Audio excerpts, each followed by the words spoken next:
year 16-7, including the finale of the doubleheader last night. And this year, our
Classic is going to be played at Citi Field, which is the home of the New York Mets. The White Sox have hosted 4 All-Star games, beginning with the very first in 1933. The White Sox have hosted 4 All-Star games, and each one has featured an historic first. 1933 was the first ever All-Star game, pitting the stars of the American League against the National League heroes. Fittingly, it was baseball's biggest star who hammered the first All-Star homer.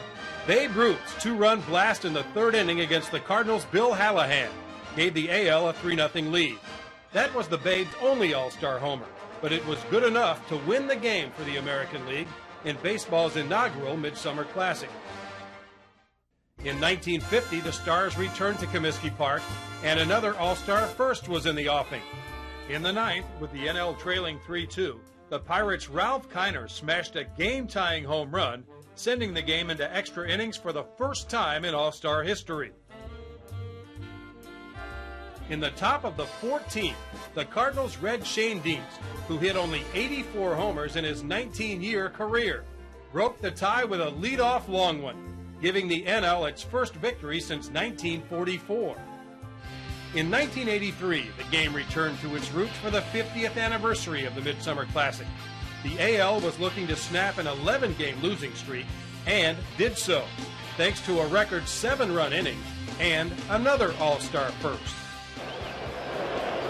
And he drives it to deep right. Back goes Murphy, way back, and there it is, the first grand slam in All-Star history.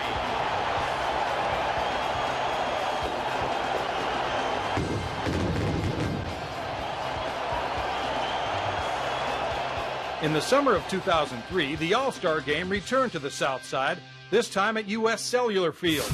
And for the first time, the outcome of the game would determine home field advantage in the World Series. Esteban Loaiza was the AL starting pitcher, the first time a pitcher started the All-Star game in his own ballpark since Pedro Martinez in 1999. Loaiza pitched 2 scoreless innings to the absolute delight of his hometown fans. The Braves' Andruw Jones was the early hero for the NL. His double in the 5th inning and home run in the 7th staked them to a 6-3 lead. But in the bottom of the 8th, the Rangers' Hank Blaylock blasted a 2-run, game-breaking homer off Eric Gagne, and the AL won the game 7-6. Maglio Ordonez caught the final out in the 9th on a long fly ball to right field, and the American League secured home field advantage for the 2003 World Series.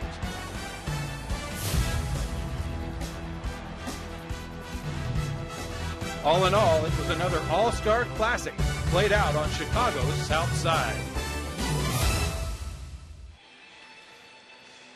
After a very nice feature, stay with us. We'll be back with the lineups and today's first pitch after this break.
By 97.5 FM ESPN Deportes, Chicago's first and only FM Spanish language sports radio station.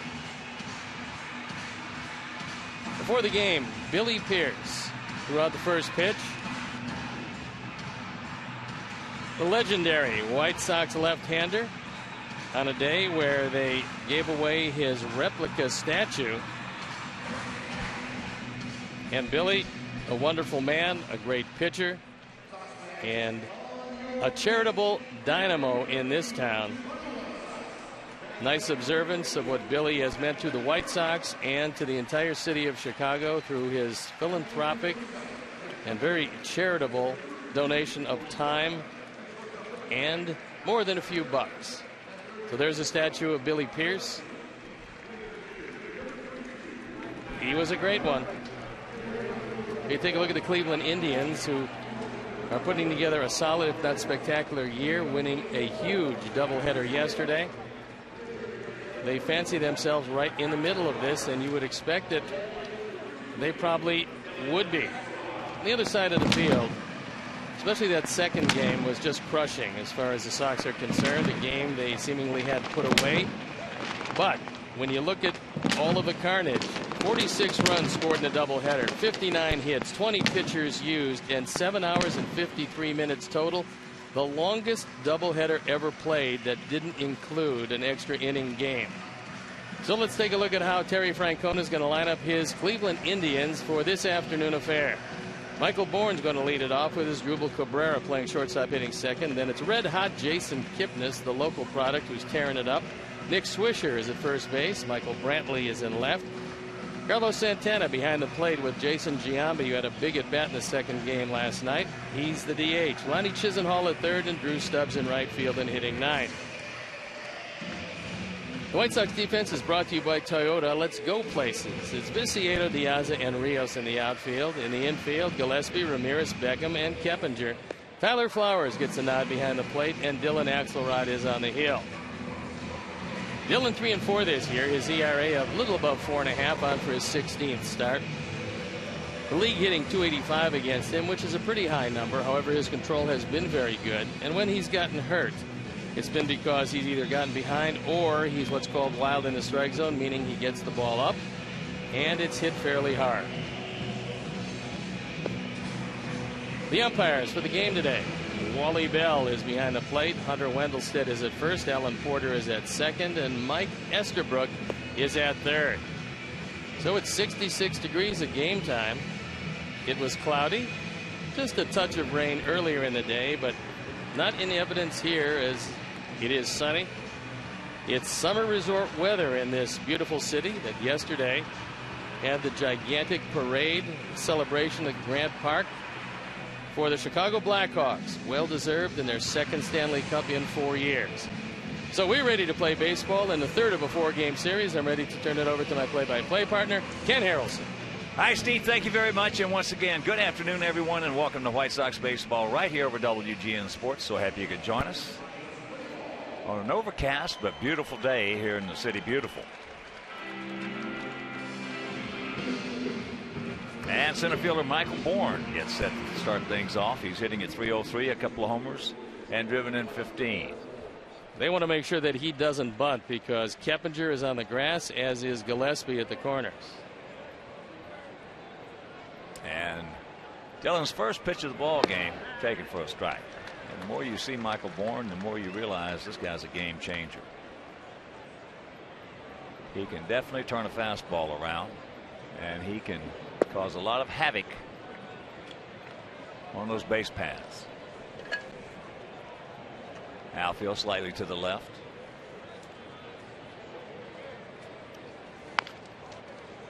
Softly hit. Gordon's got him, and a big out. Indians come in hitting at .258 as a club with a 4.35 ERA. They are 18-23 on the road, 24-15 at home, and that'll pencil out to a 42-38 record. They're 2 games back of the Tigers. Tigers are in St. Pete tonight. Verlander against Archer.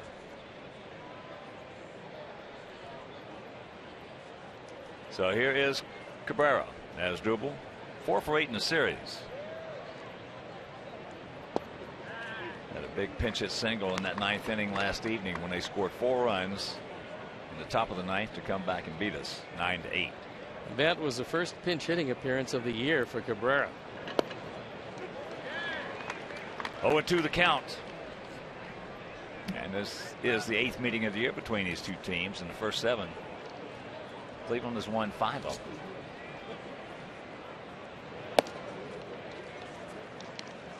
And here at the ballpark, 330 down the left field line, 335 down the right field line, 375 in the gap, send 400 straight away center. Change up, just did get a little bitty piece of it. This Cleveland team will try to run you out of the ballpark if they can. You can see some Indian fans have made the trip here. They've swiped 61 bases, been caught only 16 times, led by the man in the on-deck circle, Jason Kipnis.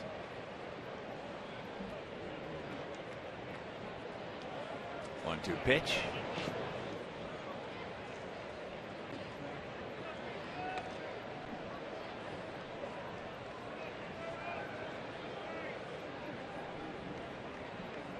Very good, solid player, just coming off the DL.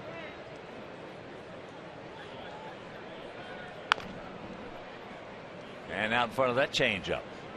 Indians have made some pretty good deals with the Seattle Mariners, including getting a couple of shortstops that will probably be remembered in Cleveland. 1, Omar Vizquel, coming out of Seattle, and 2, Asdrubal Cabrera, also originally coming out of Seattle. Fastball could be trouble. And look at the play by Tank. Yes, a beautiful catch by Viciedo.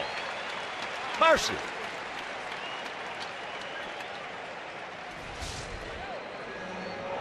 That's a double taken away from Cabrera.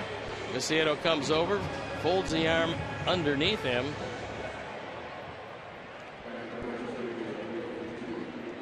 A big effort, and he's fortunate to come away without a shoulder problem that time, because you roll on that shoulder like that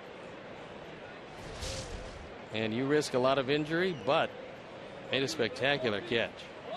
And here's Kipnis. Looks at that pitch down low. Kipnis 4 for 7 with 4 RBIs in that doubleheader yesterday.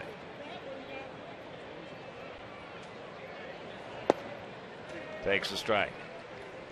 He's got an 11-game hitting streak, and in that streak, he is hitting everything in sight. He said right now he's seeing the ball as well as he's seen it his entire career.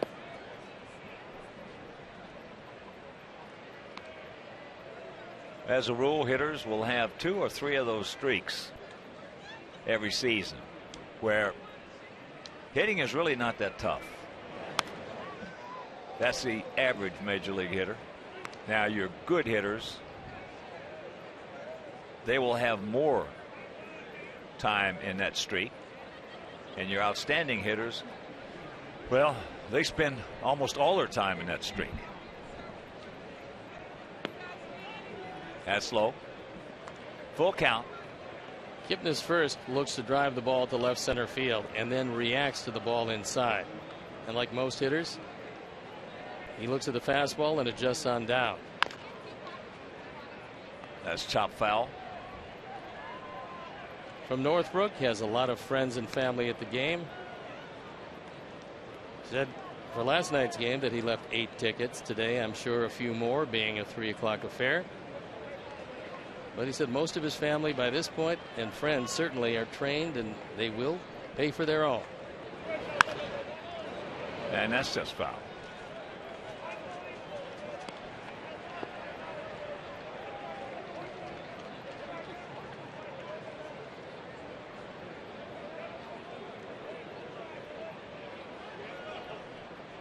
And once again the payoff.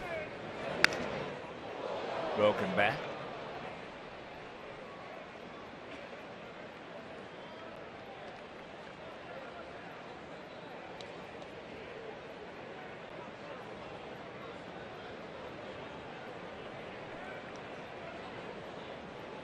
So this will be the 9th pitch of this sequence.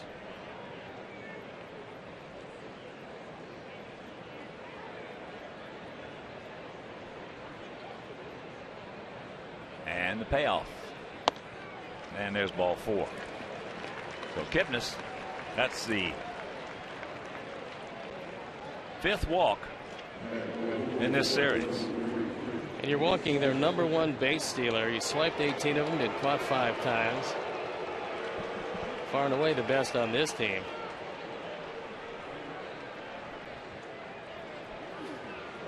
So here's Swisher.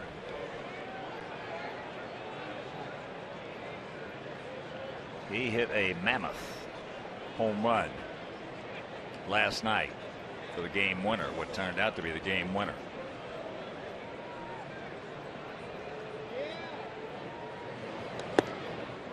Takes ball 1. Swish one of 3 switch hitters on this team. Got 5 home runs left-handed, 3 right-handed. A better hitter from the right side than he is from the left side, but with power from both sides of the plate.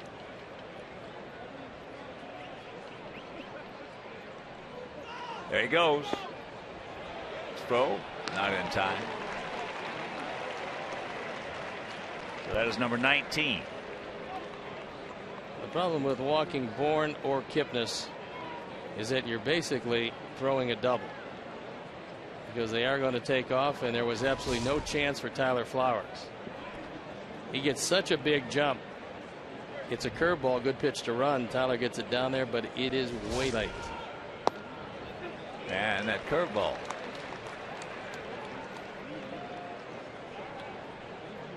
Coming from the outside over the corner.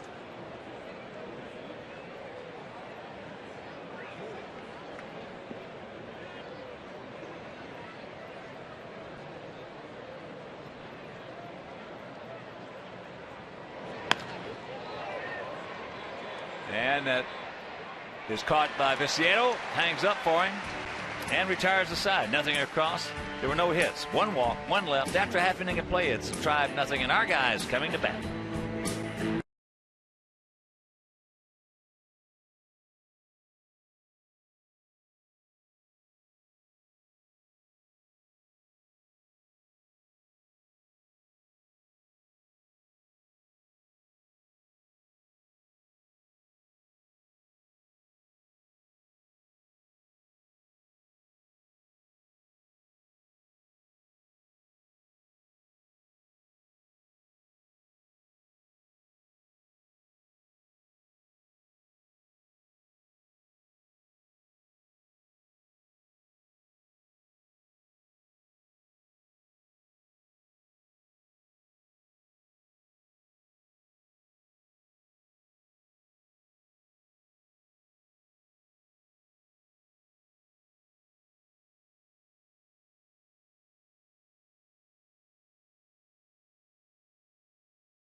Ramirez and Rios at the top with Dunn, Keppinger, and Gillespie in the middle, followed by Viciedo, Beckham, and Tyler Flowers rounding it out.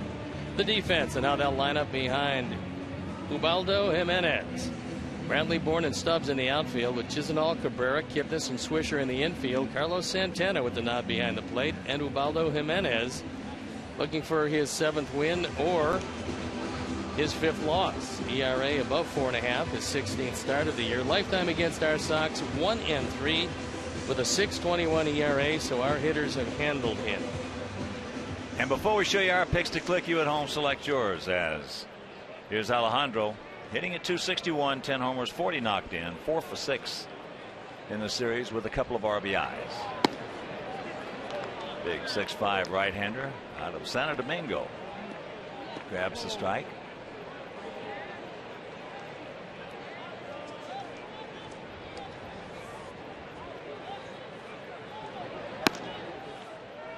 And the count 1-1. Ubaldo has a splitter to go with the curve and the slider, depending on what's working on any given day. He used to throw 97 miles an hour, but those days are probably by the boards for him.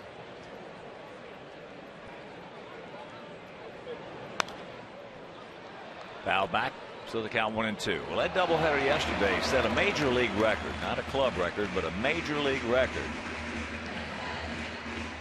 Games lasted a combined 7 hours and 53 minutes, breaking the major league record for an 18-inning doubleheader of 7 hours and 39 minutes set by our Sox in Texas back in 1995. As that's out number 1.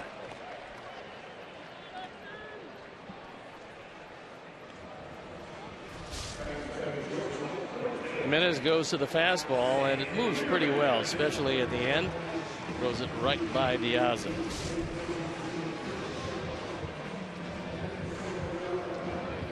So here's Ramirez at 281, a homer. He's driven in 17. 3 for 10 in the doubleheader yesterday, and 5 for 17 lifetime off Ubaldo. A major league record. That's amazing.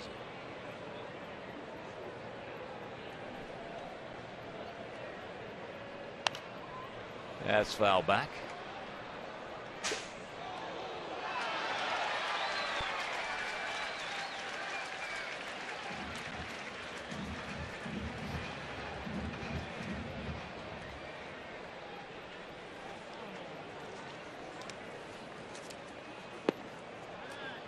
Two and one. Sox come in hitting at 245 with a 4.01 team ERA.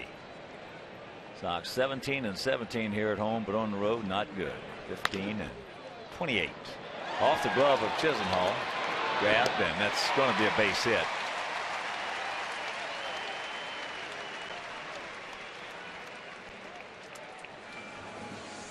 So with 1 on, 1 out, let's check out our picks to click. Jim Angio, our director of crew, went with Flowers. Steve's going with Gillespie and Matt McEntee, Green Golf Properties.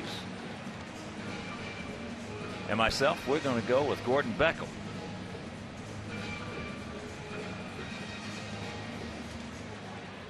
Baldo is not difficult to run against because he has a long, slow delivery and a big arm swing. Here's Rios. Alexei 18 for 22 in stolen bases.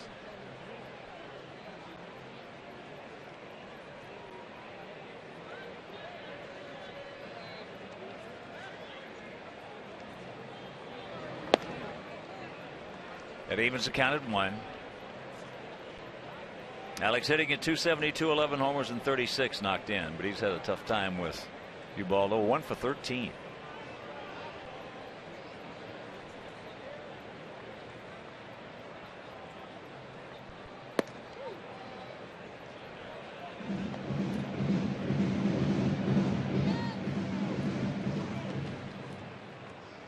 Baldo had his biggest year with Colorado back in 2010. He was 19-8 with an ERA of 2.88. But not quite that much luck with the Indians. 4-4 in the season he was traded over in 2011. Last year at 9-17. ERAs both over 5. That's what he's done for the course of his career. And there's ball 4.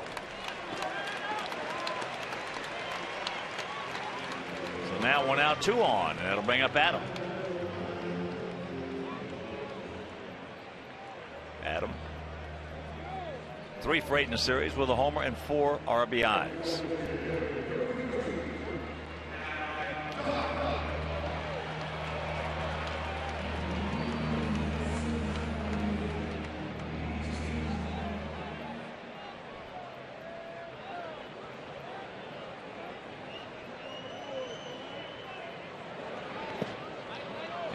Blocked nicely by Santana. Also joining Matt McEntee on our pick to click is huge White Sox fan Michael Gleason in Duluth, Minnesota. Just loves his White Sox.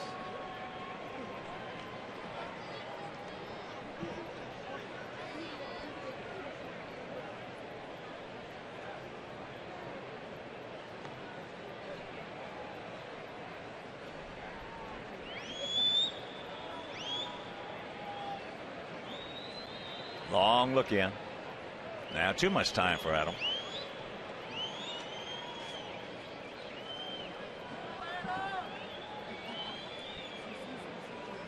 .65 degrees as we speak, and now he is ready with the 1-0.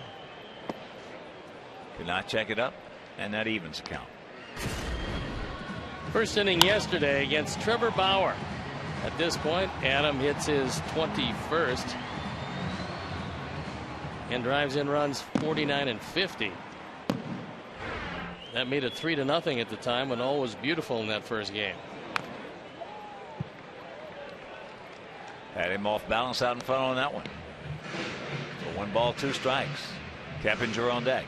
Pitching coach Mickey Callaway is trying to use simplicity of motion for Jimenez, but it's very difficult for him. He's been using this type of motion his entire career. And with very long arms, it takes him a while to unfold.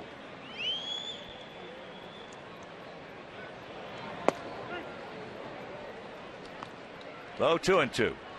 Well, I'm not sure how he missed that one, but he didn't miss it. That pitch was right in the zone. Strike 3. We didn't see the call by Wally Bell, but this one has the whole plate. So that's 2 out.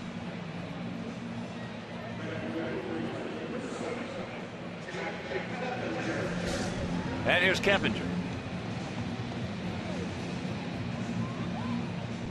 He's at 247, couple of homers, 23 knocked in.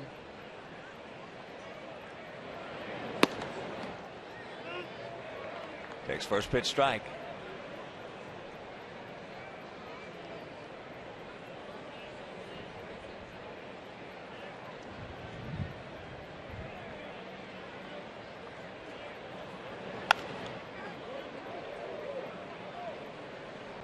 Fouls that one away, and very quickly 0-2. So 2 out, 2 on, 0-2 the count here in the bottom of the first. No score if you're just tuning in. Clevenger also has had a tough time against Jimenez. Has faced him 11 times, has 1 hit.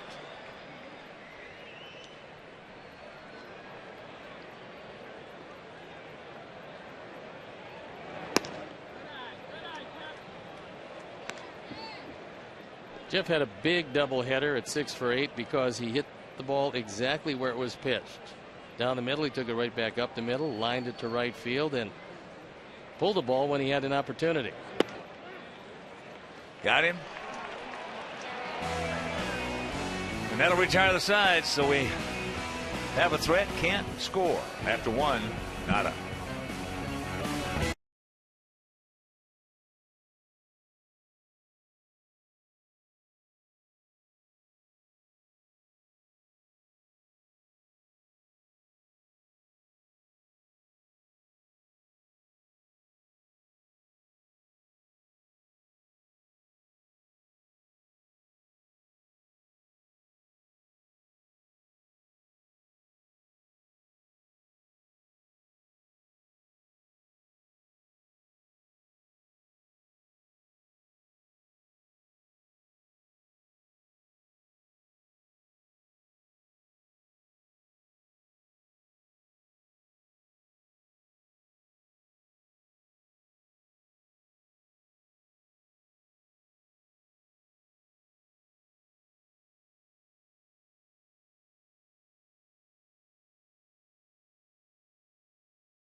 Yambi to face Dylan Axelrod.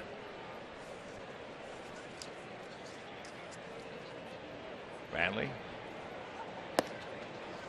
comes in hitting at .268, 5 homers and 39 driven in. He's 0 for 3 with a sacrifice fly in this series.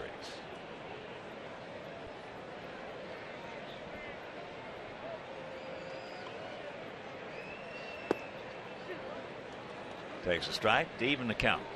He had a ball last night that he drove down the line that hooked right in front of the pole that the umpires had to review, although Wally Bell got the call right initially and the call held up.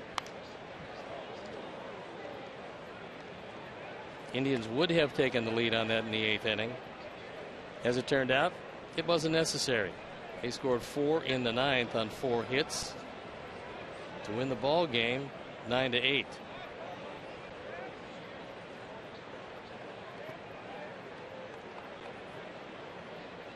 Two and 2 the count. 26-year-old starting to come into his own.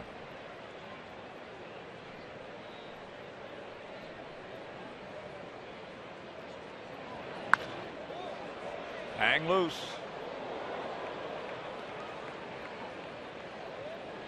Brantley is a one remnant of the CC Sabathia deal, trading Sabathia to the Milwaukee Brewers.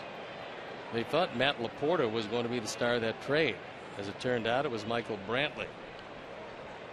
The trading a guy that has 199 wins. He thought they were getting a whole lot more back for him. And there's a base hit. Brantley 7 for 9 in stolen bases. Starts it off here in the top of the second.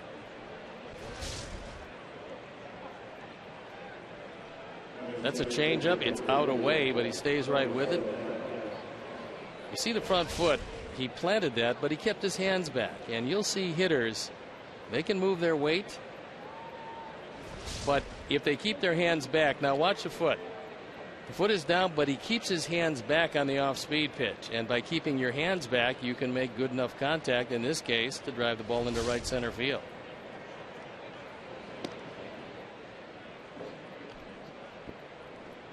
Cleveland 62 stolen bases in 78 attempts.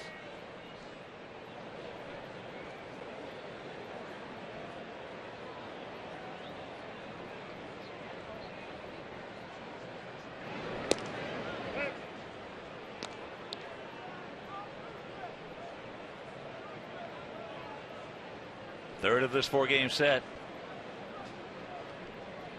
Finale tomorrow afternoon. Chris Sale against Justin Masterson. That game right here on WGN. Takes a strike. Santana hitting at 270, 10 homers, 33 driven in. Brad Mills going through his set of signs at third base. Tough pitch to run on the 0-1 pitch because it's too easy to call the pitch out.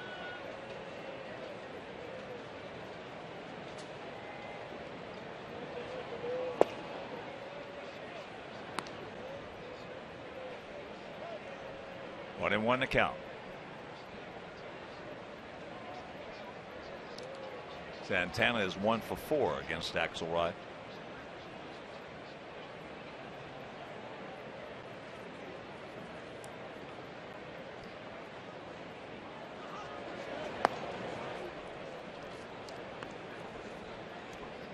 That time Brantley got a jump at first base, started to realize that it wasn't a good jump, and if he is going to go, the 2-1 pitch usually the pitch to go.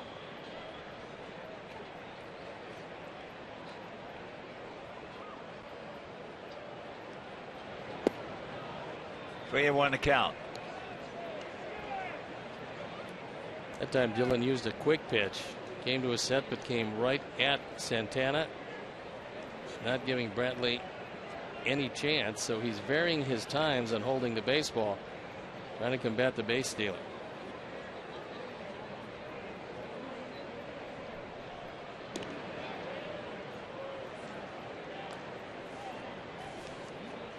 This Cleveland club can put some points on the board. You can't pitch 2-0, 3-1 to these guys.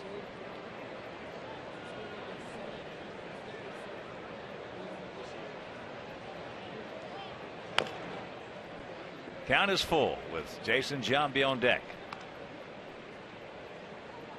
Santana in 256 at bats, and this is somewhat amazing, seeing that he is a switch hitter and he is a catcher most of the time. Has only grounded into 2 double plays this year.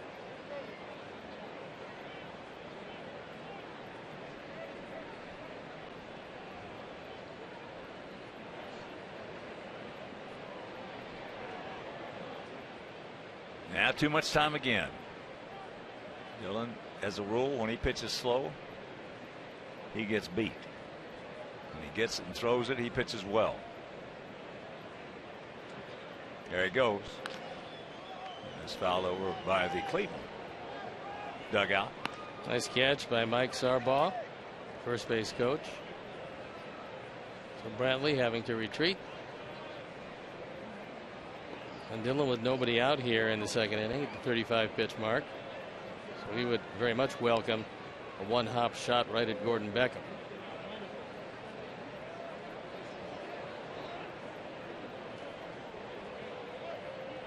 There he goes. And he pops him up into right field.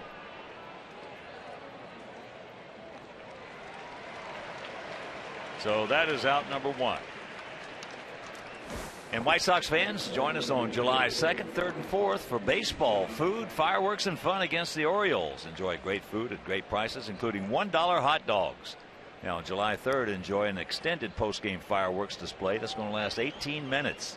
Presented by First Merit Bank. And on July 4th, first 1,800 fans reporting to Gate 1 will have the opportunity to parade around the warning track during pregame ceremonies and show your patriotism. Wear red, white, and blue.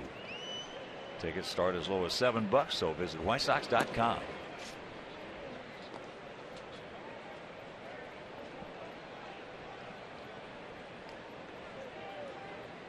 '42-year-old veteran Jason Giambi.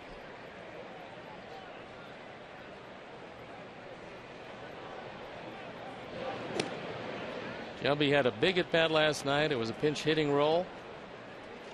Michael Bourne at second base, representing the tying run at the time.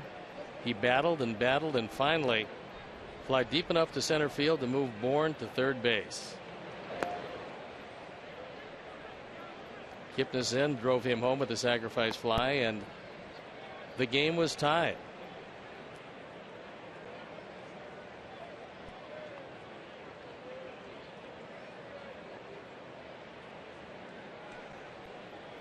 .435 home runs.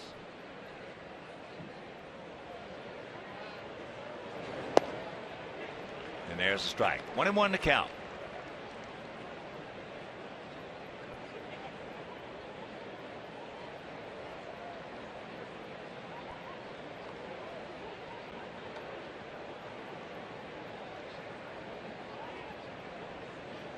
Got a shift on. Alexei on the first base side of second. And Gillespie, the lone defender, on the left side.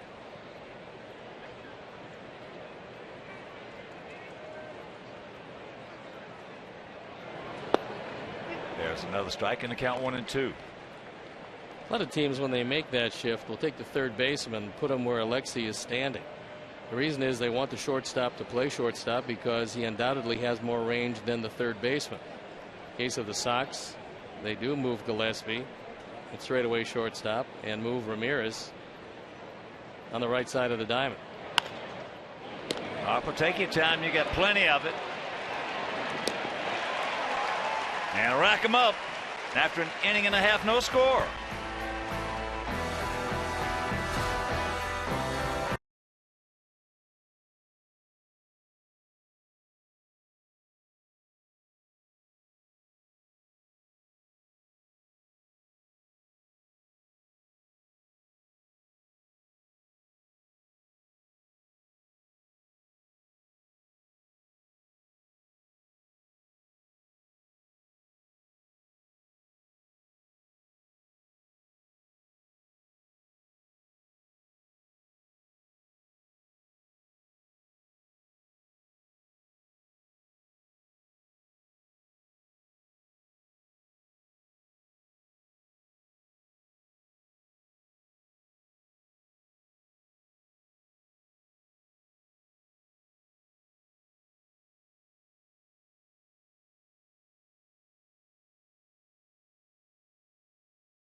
www.wgntv.com and click on the Game Zone banner for updated stats and information. The Game Zone is powered by St. Xavier University. Success with purpose. Log on to www.sxu.edu to check out undergrad and graduate degree options. Gillespie, Viciedo, and Beckham. Connor takes that pitch well outside. He's 1 for 2 in the series with an RBI.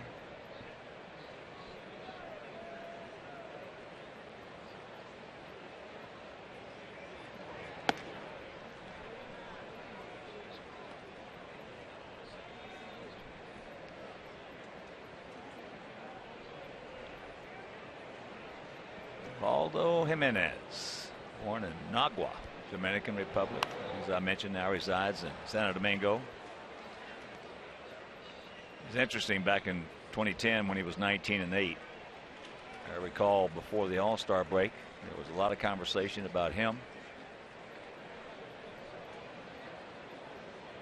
having an opportunity to possibly win, as there's a base hit. A lot of it about him having a possibility of possibly winning 30 games. So Connor starts us off in good fashion here in the bottom of the second. That'll bring up Viciedo. Tanks is 4 for 9 lifetime off Jimenez.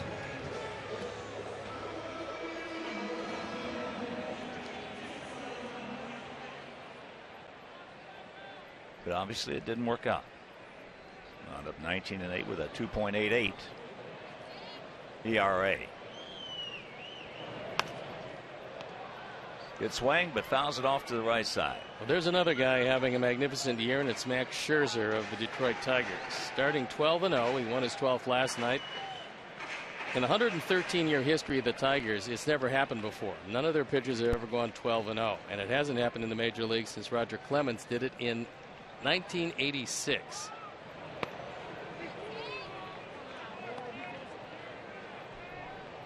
So Scherzer has a wonderful opportunity to put together a magnificent season. Undoubtedly the American League starting pitcher, unless his start falls on the Sunday previous. That's off the facade. Watch out. And like what Scherzer said, he said, look, 12-0, it's terrific. I'm very happy to be where I am, but I wouldn't be able to do it without this offense. He goes, all you got to look is Cabrera, Fielder, Jackson, Torrey Hunter. He said it's the offense that's made me 12-0. Another good swing.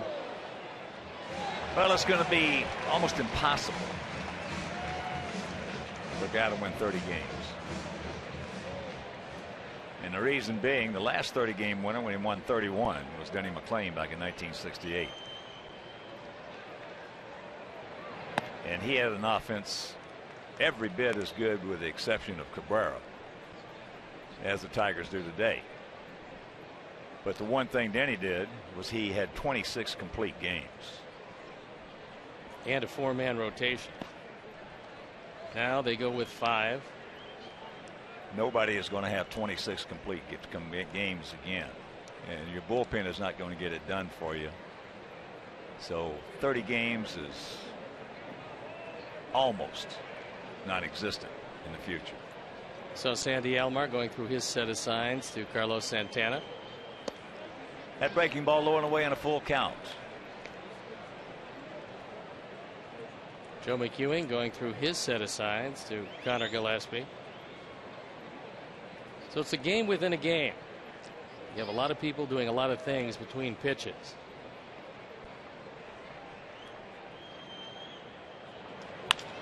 And there's a base hit. Nice piece of woodwork right there by Viciedo and Sox. First 2 board here in the bottom of the second.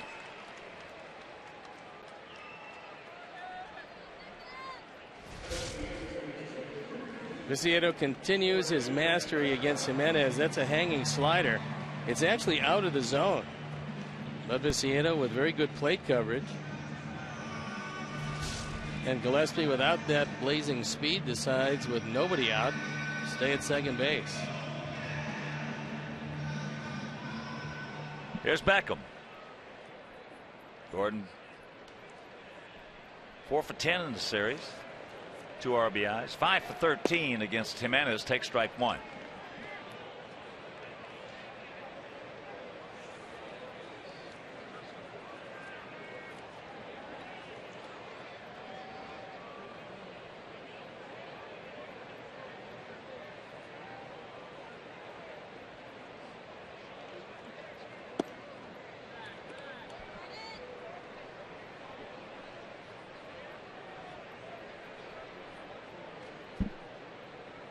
Outfield slightly to the right.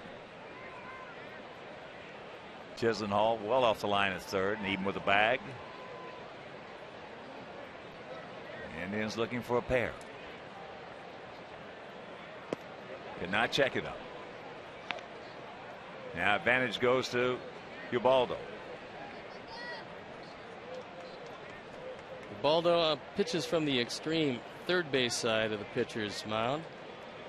Trying to get a better angle for that breaking ball away to the right hand hitters.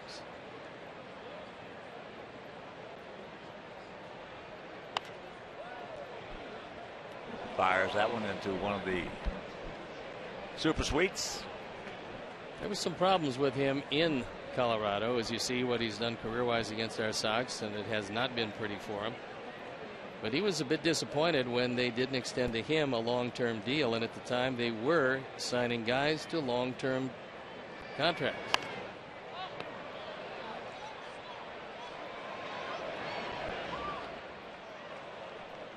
They had given a long-term deal to Troy Tulowitzki. They had given a long-term deal to Carlos Gonzalez. You can understand it's two of the better hitters in all of baseball. And Jimenez thought that he had done well enough to be able to do that. The Rockies were a bit concerned about his motion and about all the moving parts. So when they didn't extend him, he expressed his dissatisfaction. Gotta hurry. Cannot turn it. So one out, runners at the corners. Swisher, an excellent first baseman. Realizing there was no chance to get Beckham on a slowly hit ball, his first responsibility is the baseball. He came off the bag, he smothered it, made sure that Gillespie couldn't score. Gordon's only grounded into a couple of double plays this year, so odds are overwhelming. He's not going to ground into that one.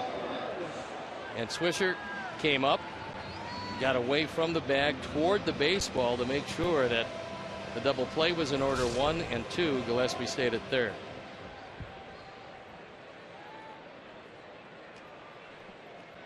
Here's Tyler. Tyler 1 for 3 in the series with a long 3-run homer. 5 wild pitches for Ubaldo Jimenez, and so Conor Gillespie has got to come down with the pitch. This Indian team leading the major leagues with 48 wild pitches this year.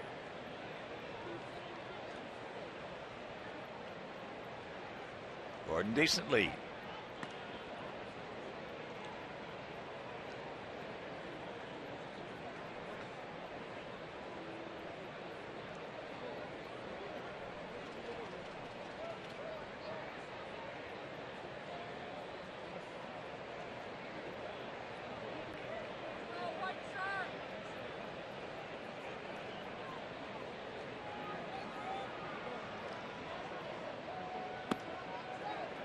And there's a strike. 1-1 to count.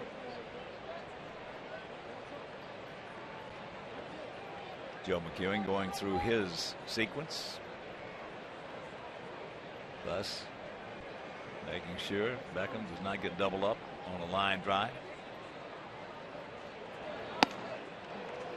And count 1-2.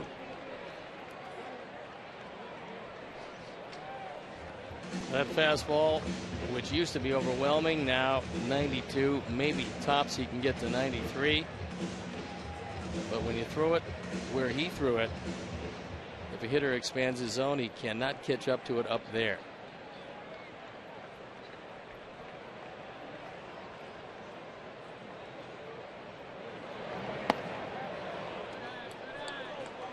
That pitch a little bit up. So 2-2. Come on, Tyler. All right, to deliver pitch number 44, which is a very high total.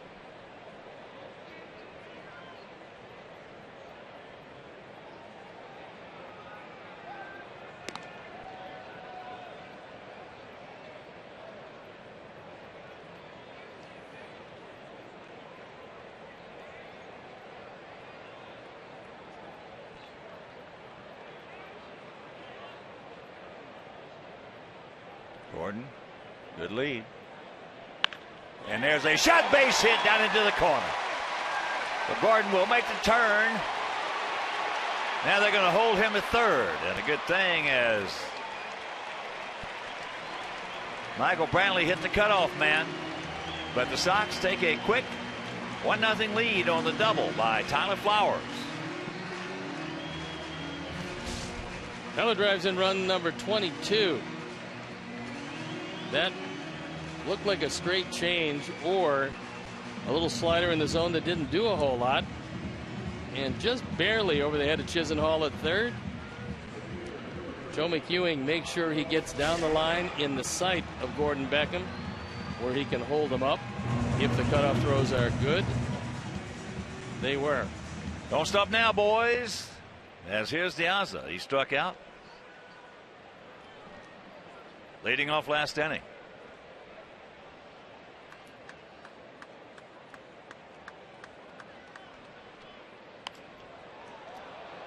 And pops him up. 2 down.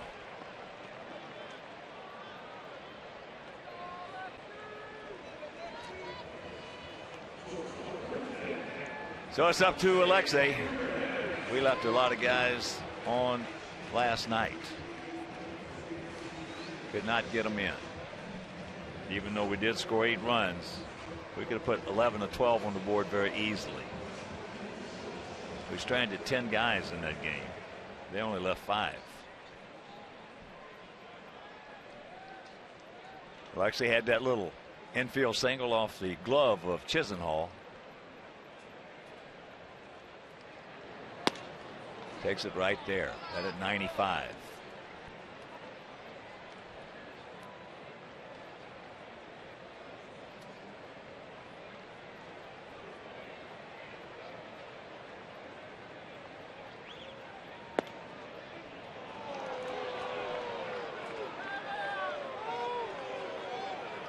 Lexi didn't like that particular call, but Wally Bell has been giving a couple of inches off the outside corner all afternoon.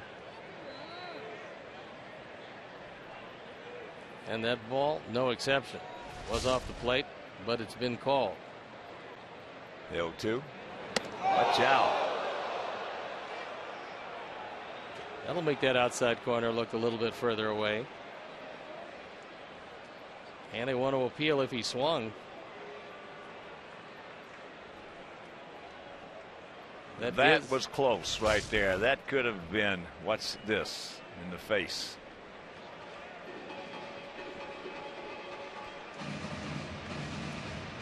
A lot of hitters will turn back toward the catcher, but Alexei, who stands right on top of the plate, spins away from it. Fortunately, no contact.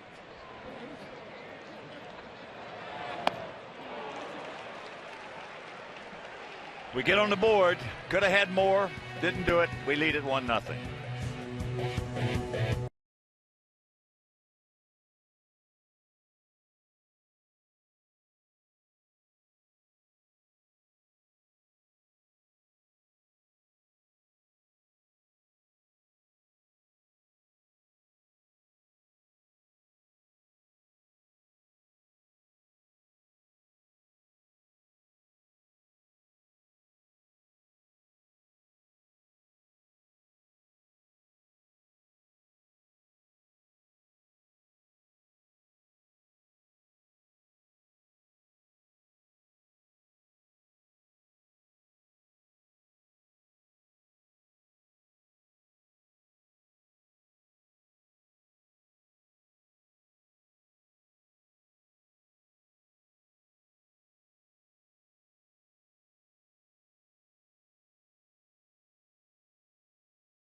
For the Indians, it'll be Chisenhall, Stubbs, and back to the top of the order with Michael Bourne.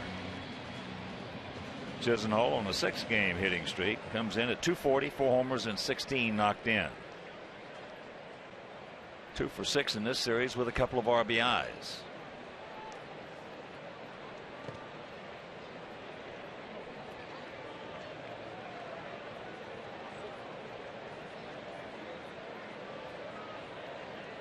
Outfield straight up.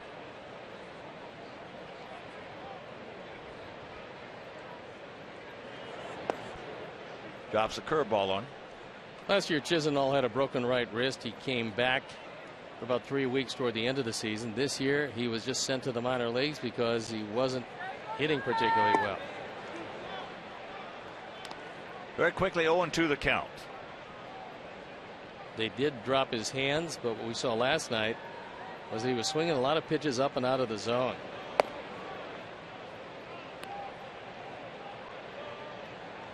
And in dropping his hands, Indians said that they tried to keep him more comfortable, more relaxed at bat.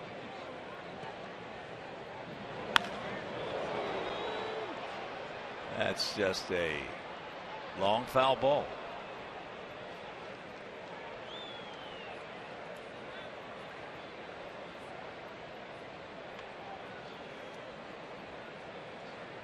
Has a straightaway in center. He gone. Change up.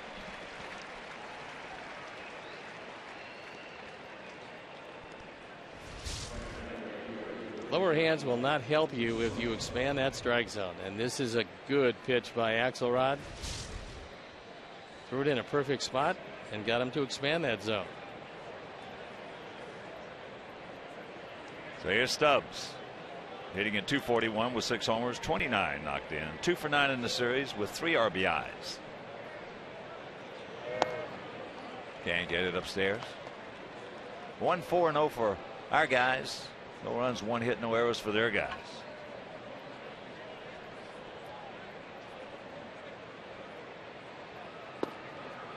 Curveball and the count 0-2. It's a young fan with the best seat in the house.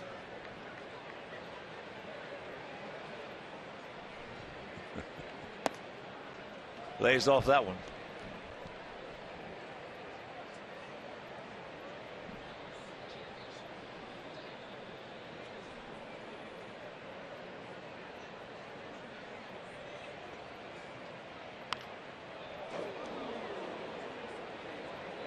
And cues that one foul.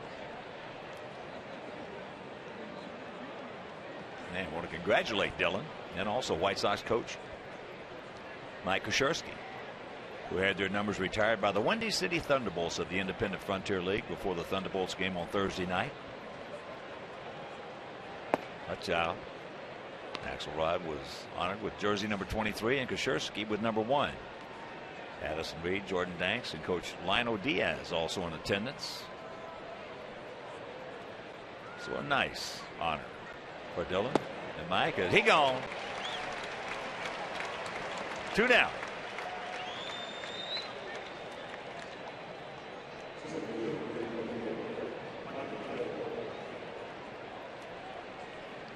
And here's Michael Bourne. He grounded out softly to Beckham. As I said, it's easy to see why a lot of clubs wanted him. He is a game changer.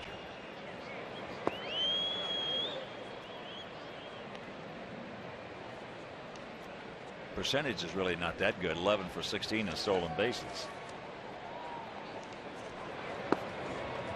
But when he does get on, he can make things happen.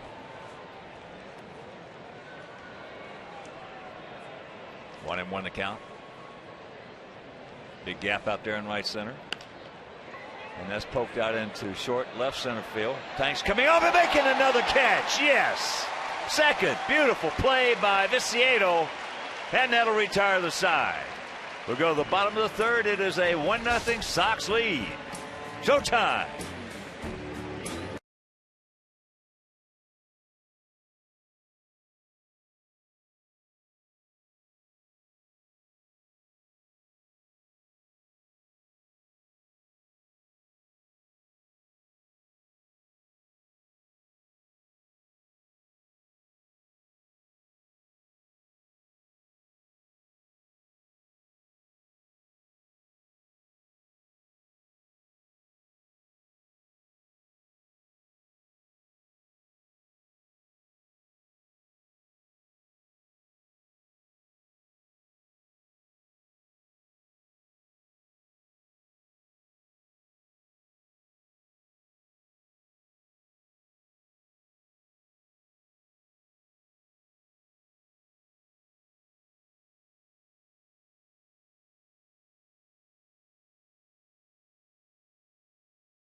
Done. Cappinger. Sox. RBI doubled by Tyler Flowers. As there's first pitch strike.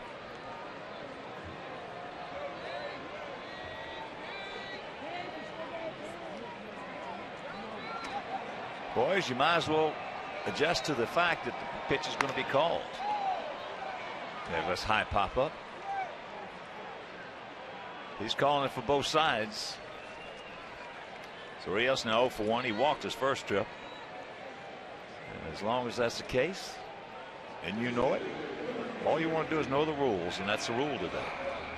So here's Dunn. Was called out, didn't know he was called out.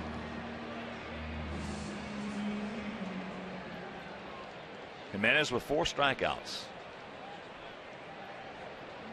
Adam now 5 for 27 lifetime off Ubaldo with a homer. Starts him off with a good changeup. That ball on the inner portion.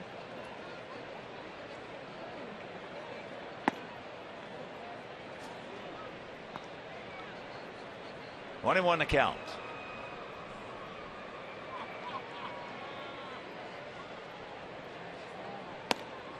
Toronto leading Boston 1-0 top of the 4th at Fenway. Adam Lynn continues to swing that bat. He's 2 for 2 with the RBI. Adam hitting at .327.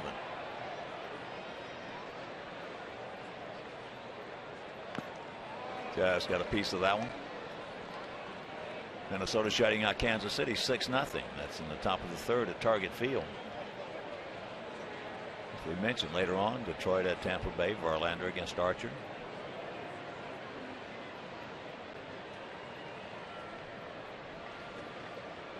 Braves shutting out D-backs 2-0. Bottom of the 3rd in Atlanta. Got him on a backdoor breaking ball.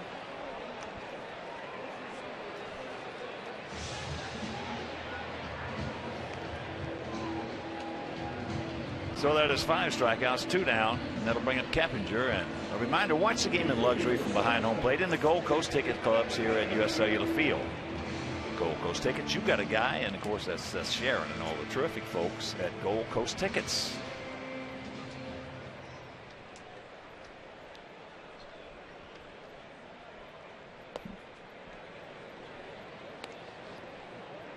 Want to know the count?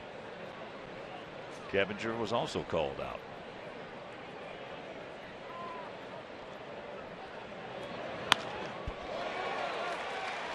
Lines that one right back through the middle. So the 2-out single, that'll bring up Gillespie. 5th hit given up by Jimenez. That's what Jeff Cappinger was doing all of yesterday.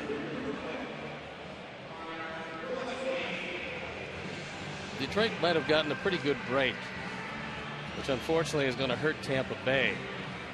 As Evan Longoria left the ball game in the 3rd inning of last night's game with the reoccurrence of his plantar fasciitis, and that becomes a very difficult injury to heal. Evan, one of the best in the game. Tacks it up. He did not go.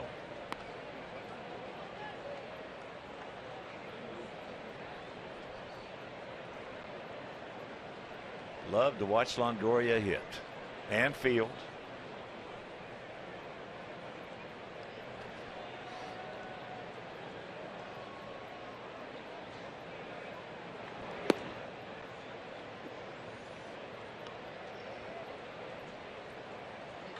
Do I know the count?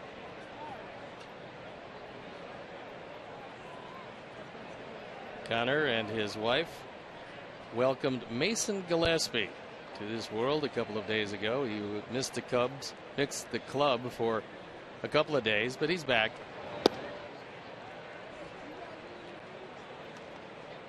Three and 0, turn him loose.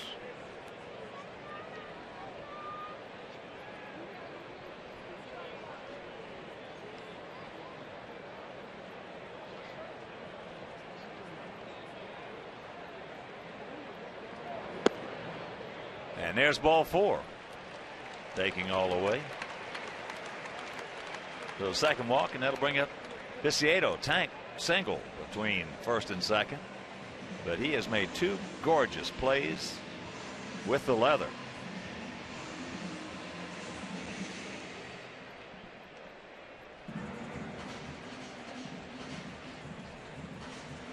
Also want to send a big White Sox thank you to John Vincent, again becoming one of the favorites, singing our national anthem. And John will occasionally sing for us. Johnny Ditkus.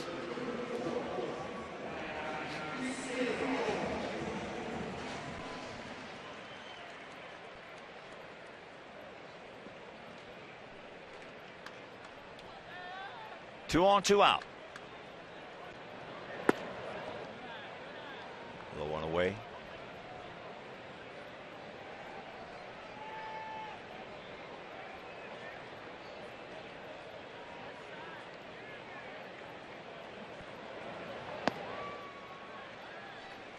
And he's got the catbird seat.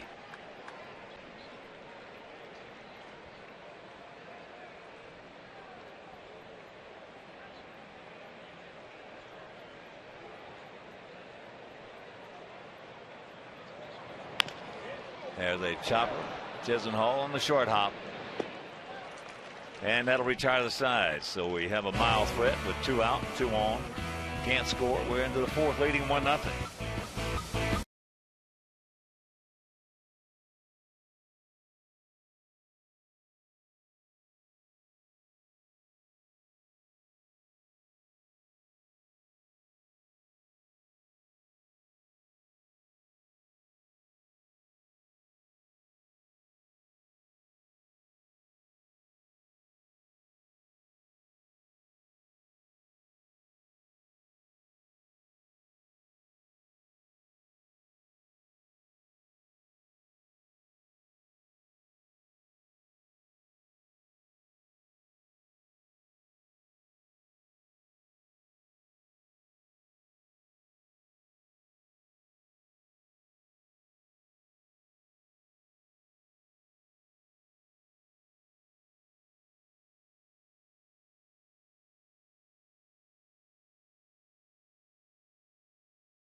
For their support of Crown Point Babe Ruth Baseball, Mike Anderson Chevrolet and the Chicagoland and Northwest Indiana dealers, helping over 30,000 young ball players in their communities through the Chevy Youth Baseball program.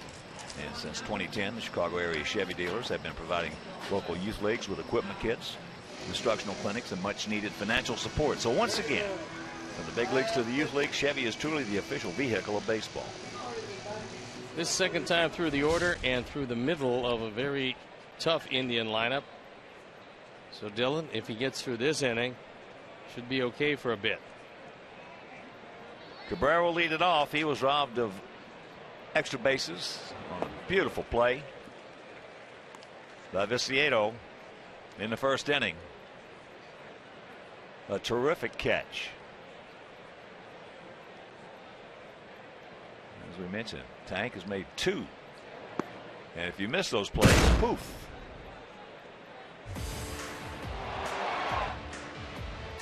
That taking away a double down the line, and that taking away a base hit in left center. Watch out. A ball and 2 strikes. Does Drupal Cabrera.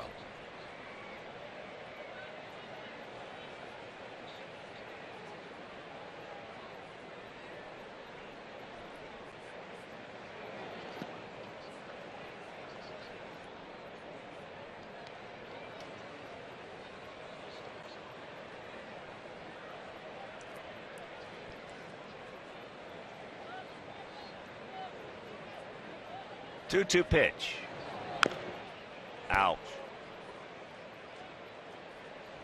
That one right off his foot. And despite the shin guard, that one's still barking to him. So Terry Francona comes out.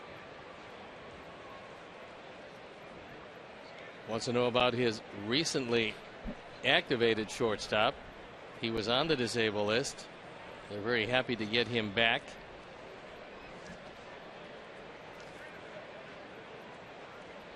Indians made 11 additions to their ball club, and they believe they completely changed the culture. They won 7 of their last 10. They're knocking at the door behind Detroit. Pretty good pitch, didn't get it. Yeah, Terry's a very good manager. But in his career, he never hit one that hard off his foot.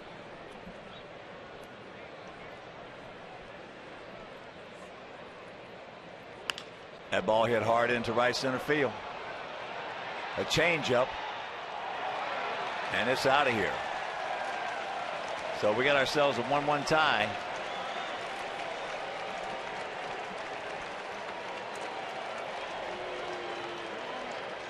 Sixth home run, 26 driven in. And we alluded to the fact that this might be a tough inning for Axelrod. If you get the changeup, which he's been using well up in the zone, this is usually what happens. That ball didn't go out by much. It did go out by enough.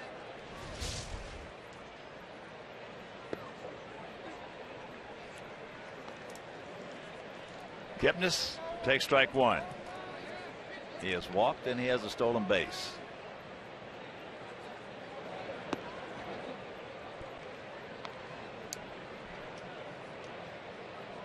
(19 stolen bases in 24 attempts).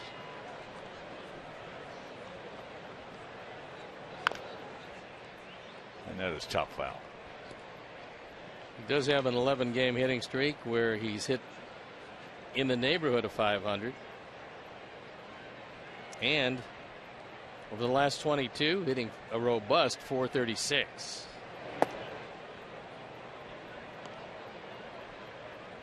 That's a long time to stay as hot as he's stayed.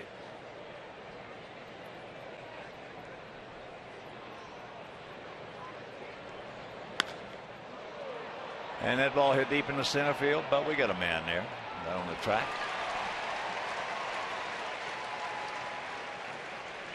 One out. And that'll bring up Swisher.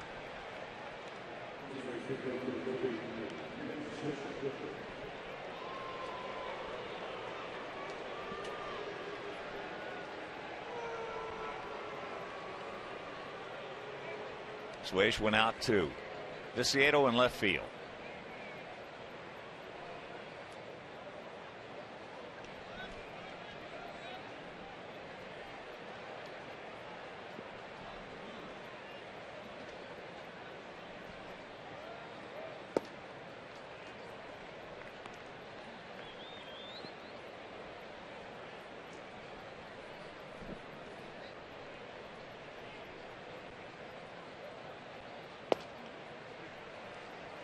Count evens at 1 to Nick.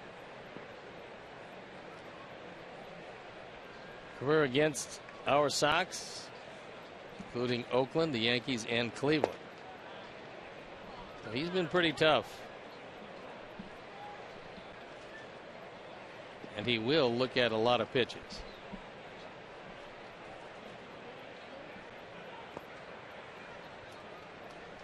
Dillon that time just slipped off the mound. Sometimes that front spike is going to catch, and when that happens, you lose all command. So he's fallen behind 3-1, a tough pitcher's pitch.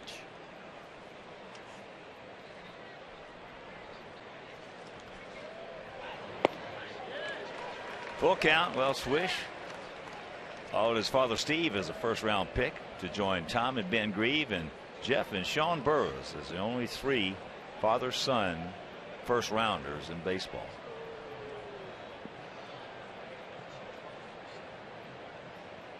Payoff. And there's the second walk issued by Axe. And that'll bring up Brantley, who singled on the changeup to start off the second inning.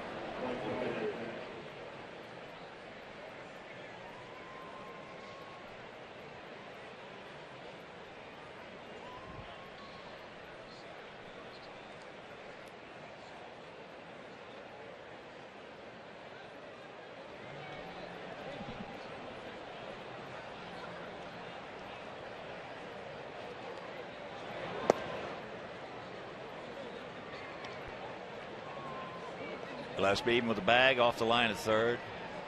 Bit of a gap out there in right center. And Swish has yet to attempt a stolen base this year.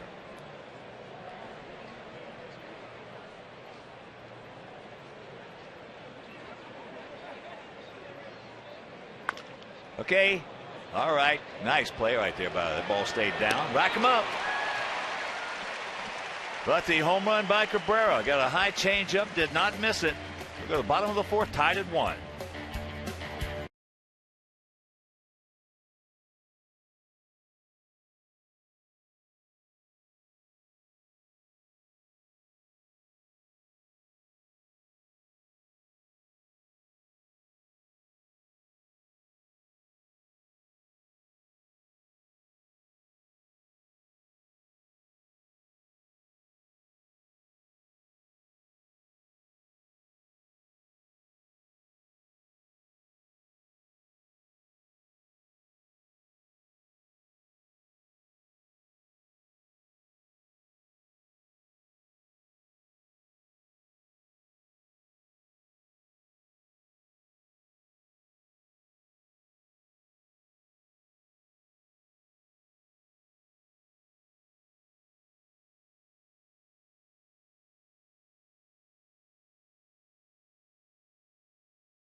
GNTV.com, sponsored by Jeff Vukovich, your local nationwide insurance agent serving the area for over 34 years. So to join the nation, visit jeffvuk.com, and Nationwide is on your side.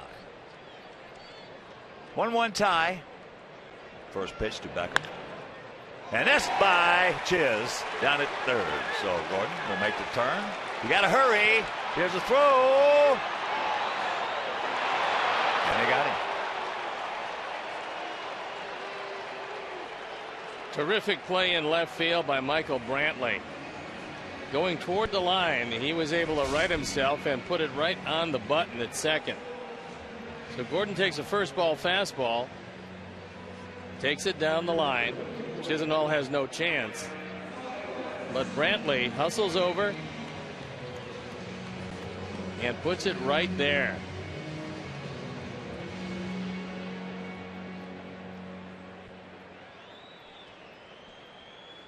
Here's Flowers. RBI double in the second inning.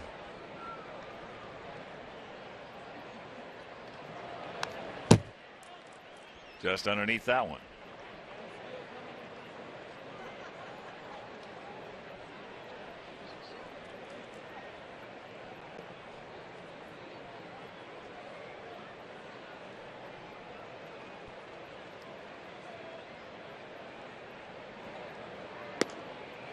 Lays off of it.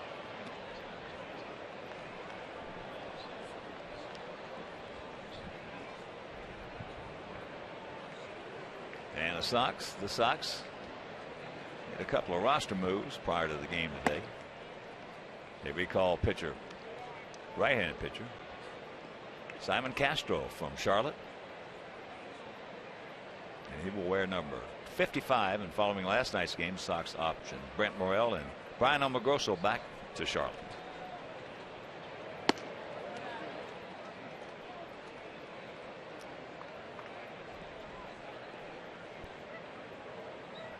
Simon Castro, he is a huge guy.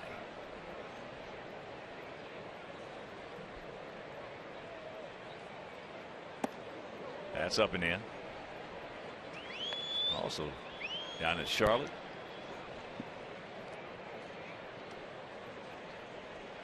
Big right-hander Eric Johnson picked up the win last night at Louisville. He went 7 innings. He is 1-0 with a 2.08 ERA. He's only given up 3 runs in 13 innings and has 13 strikeouts over those 2 starts. And we're going to see a lot of him in the White Sox uniform up here at US Cellular Field. He's 23 years old, 6'3", 235 pounds. Out of Los Altos, California. Eric Johnson. Also at Charlotte, Josh Fegley last night went 2 for 5. Hit his team leading 14th homer. That's fouled out of play. Fegley hitting at .312, 14 homers, 38 knocked in 57 games.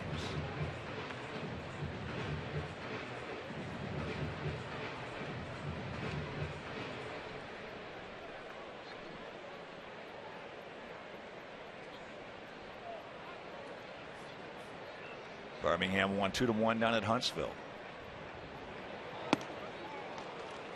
As he gets him, so 2 out. 6 strikeouts now for Jimenez.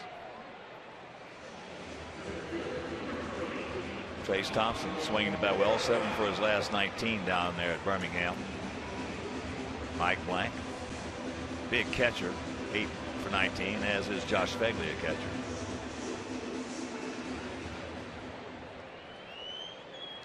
Winston-Salem won 3-2 at Frederick. Kannapolis had the day off. Tries to bunt it. Let's see what our man Micah Johnson is doing at Kannapolis. For those of you, Micah Johnson hitting at .334, 6 homers, 41 RBIs, but listen to this stat: 61 stolen bases. 74 games. Micah Johnson.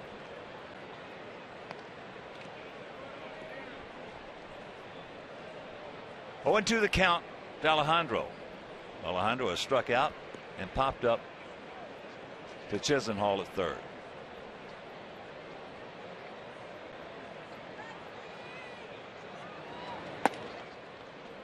Takes that one up high.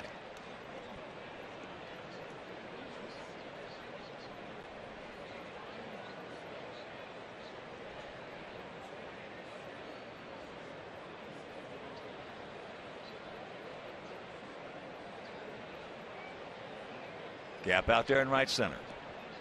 Third of this 4-game set. If you're just tuning in, did not hear, we lost that doubleheader yesterday, 19-10, game 1, and then we had an 8-5 lead going in the 9th inning. They scored 4 to beat us 9-8.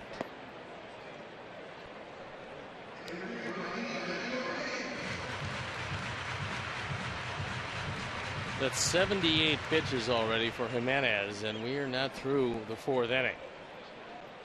So after using 11 pitchers in the doubleheader yesterday, Terry Francona will be in that pen again. Got him. Change up. And we're into the 5th.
This was another great performance. His 13 strikeouts were one short of his season high. Overall, Chris's record at home is 3-1 with a 2.35 ERA, holding opponents to a 165 batting average. That's brought to you by Xfinity Home. Get peace of mind with Xfinity Home. Total home security and home control solution that keeps you more connected to what matters most.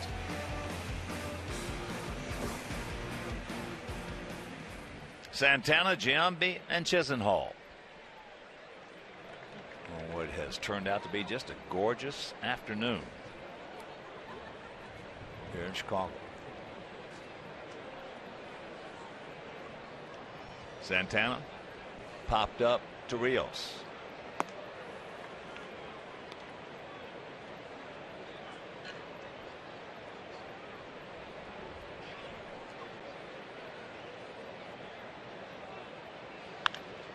Fouls out and away. We mentioned the finale here tomorrow.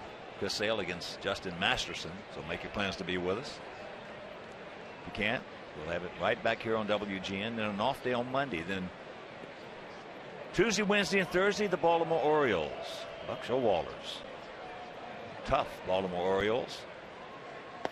And we're going to have some good baseball and some dollar hot dogs, some low price tickets. Now, what more can a man do? Upper level price as low as $7. Outfield reserve $15. These are for all 3 days.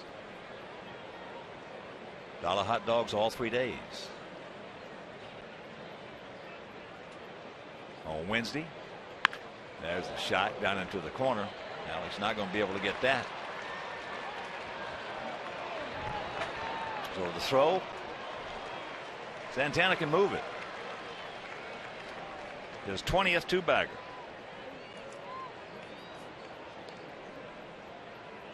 Just the third hit of the day off Dillon. That fastball low and out over the plate. And Santana, who came out of the Dodgers organization,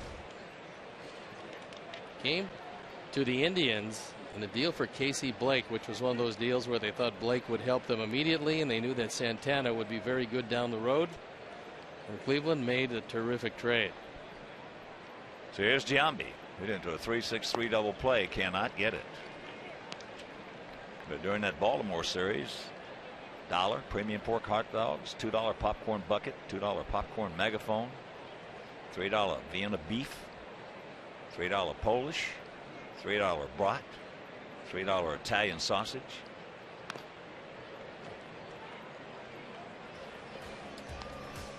And there are some of the details. Prices start at $7. An expanded fireworks show on the 3rd and that parade on the 4th. So make your plans to be with us here at the ballpark.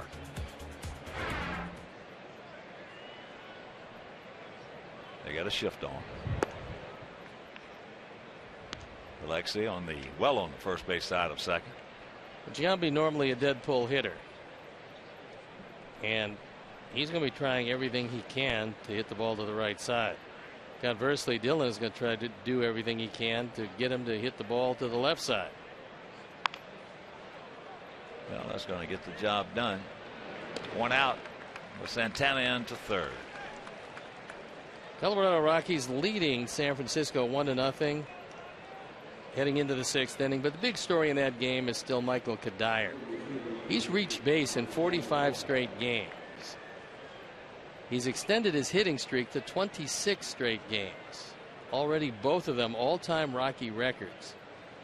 And Kadire, one of the best hitting outfielders in all of baseball as we speak. Infield in with one out. And there's ball 1 to Chisenhall, who struck out on a changeup. Angels beating Houston 4-0.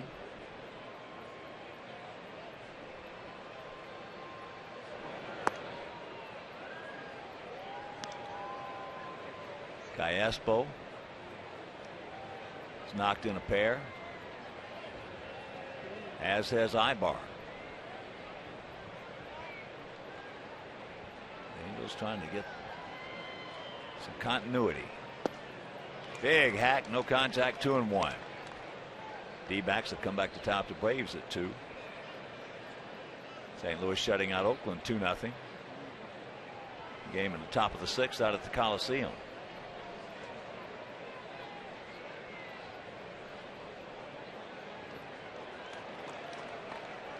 So Tyler keeps it in the vicinity. 2-2. Chisenhall has shown conclusively that you really don't have to throw him a strike. Just in the few games that we've seen him since coming back from the minor leagues, he has made some good contact. However, he swung at a lot of pitches way out of the zone, as you see the shadows starting to creep across home plate. 2-2 pitch. He gone. Big strikeout. 2 down.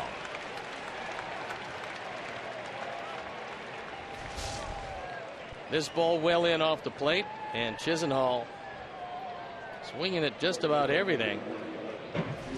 For the moment, leaves Santana at third base.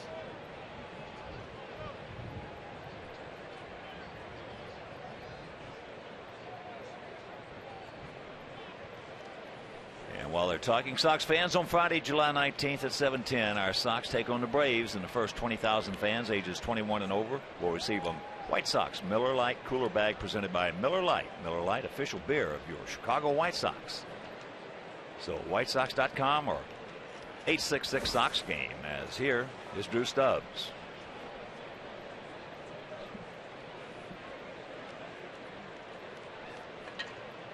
Stubbs, a strikeout victim. Alexei gets him, just does get him as he pitches over the leadoff double by Santana. We're halfway home, still tied at 1.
Setting is provided by 97.5 FM ESPN Deportes, Chicago's first and only FM Spanish language sports radio station. Now you've probably got another couple of minutes of decent visibility until those shadows creep completely across home plate and immerse the hitter in the shadows with the pitcher in bright sunshine. So here is Ramirez. Alexei had an infield single and a strikeout.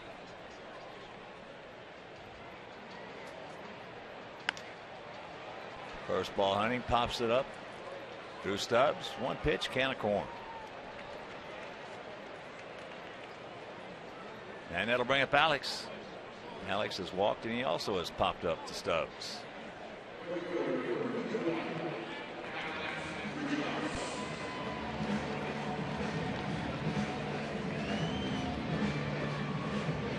has a word with Wally Bell.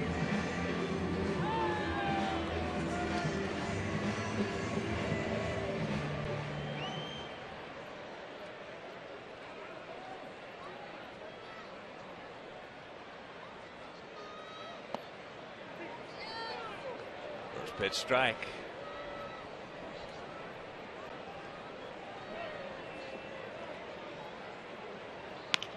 And there's a base hit.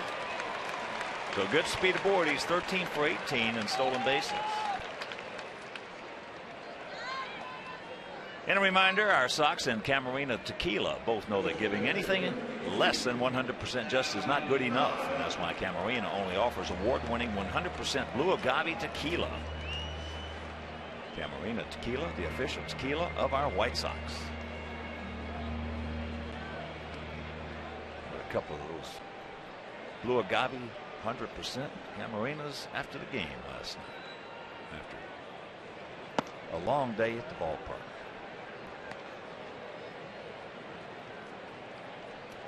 If you're just tuning in tonight here, 7 hours 53 minutes of a doubleheader. That is the longest in Major League history.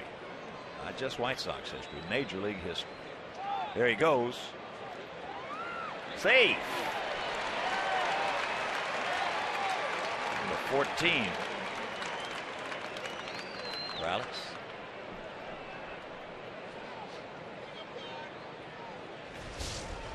Santana tries to get him from his knee. But Alex in easily under the tag.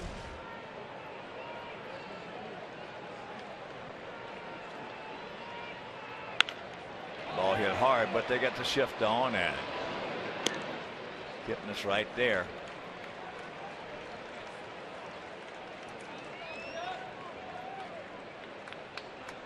Joe McEwing most likely telling Rios, look, you got a guy that throws the ball in the dirt a lot. He's got 5 wild pitches, and he likes to bury that slider. So get that good secondary lead. You can get off as far as Chisenhall is away from the bag, which is a good 15, 18 feet. So now Mickey Callaway comes out. What they want to do with Keppinger, who has been red hot over the last day and a half.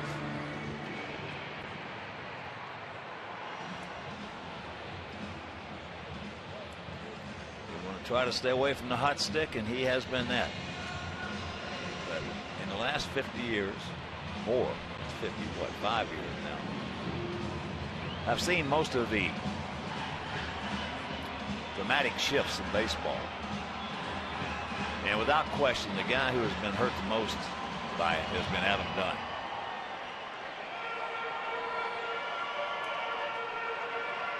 He has had a lot of base hits taken away from him by that shift. So here we go. They have their plan, and hopefully Keppinger has his. He's 1 for 2 today. He is 7 for 10 in the series. That's in the dirt, blocked nicely by Santana. That's what happens normally when and if you've been given instructions to try to pitch around a guy who's been swinging the bat well. Have a tendency to miss the zone and put a lot of pressure on your catcher, in this case Santana.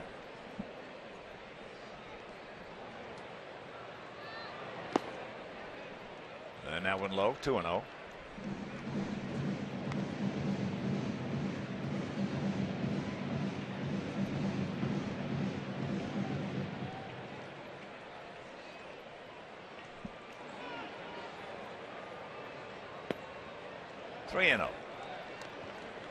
Gillespie on deck.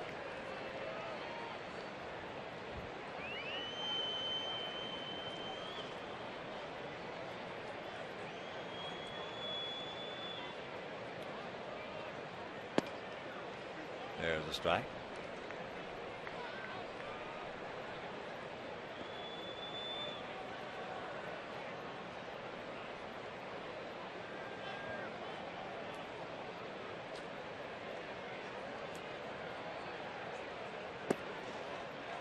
And there's ball 4.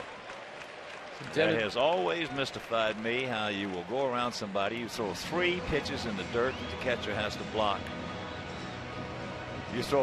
Then you throw a 3-0 strike. I mean, all you got to do is put up 4 fingers. You don't want him on the plate that much. Just put him on with 4 fingers. So here's Gillespie. A single, a walk, and a run scored. 1-7-0 for us, 1-3-0 for them. Takes first pitch strike.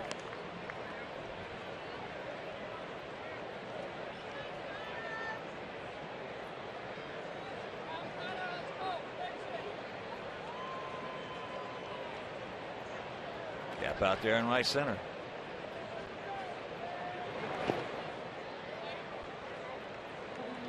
Santana, busy catcher this afternoon.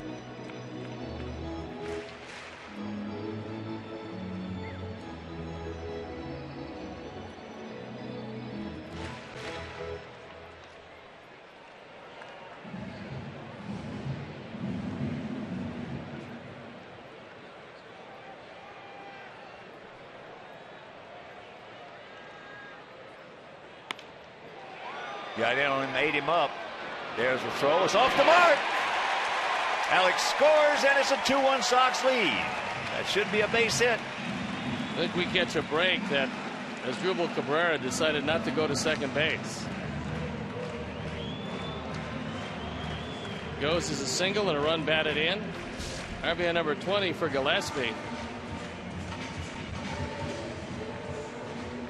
Decides to go to first base, and that throw is well off the mark. So a 2-1 game. Here's Viciedo. Tank 1 for 2, a single. Don't stop now, boys. Another one in the dirt.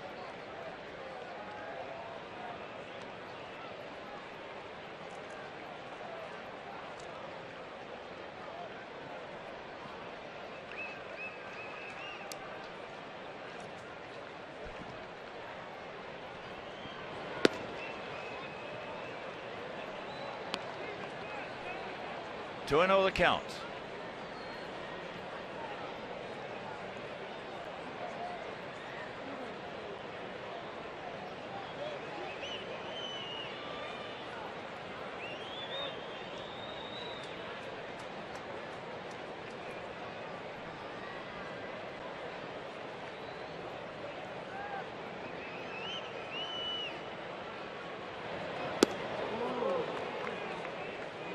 Got it up.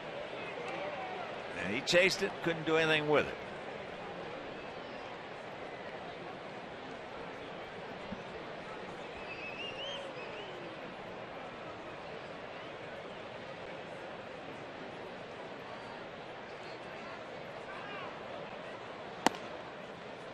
Now the count's 3-1. Beckham on deck. Don't help him out, Tank.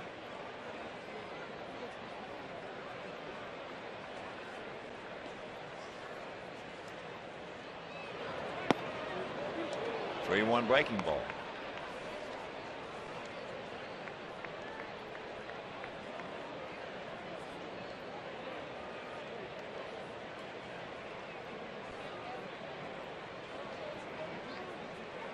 And the runner's off.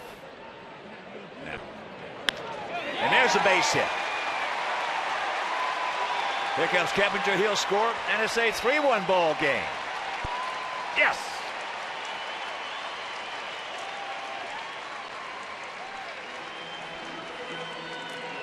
RBI number 23 for Dayan Viciedo, who continues his mastery over Ubaldo Jimenez. This an off-speed pitch. Figuring he was going to fool him. He didn't. Good coverage once again, low and away, and with the runners going. It's a 2-run lead. And here's Beckham. He's 1 for 2.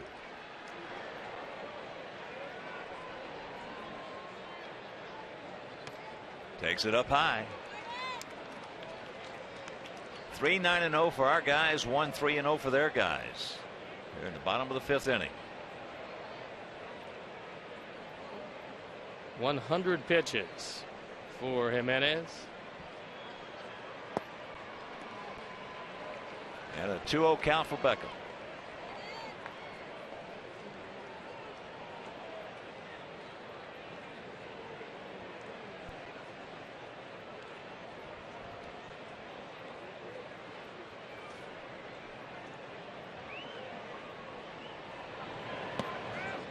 Three and nothing.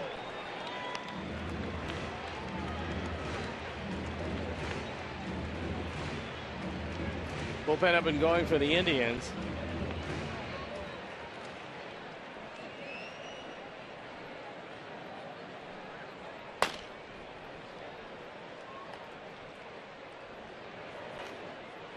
Fouls it straight back to our left. Robin gave Gordon the 3-0 green light.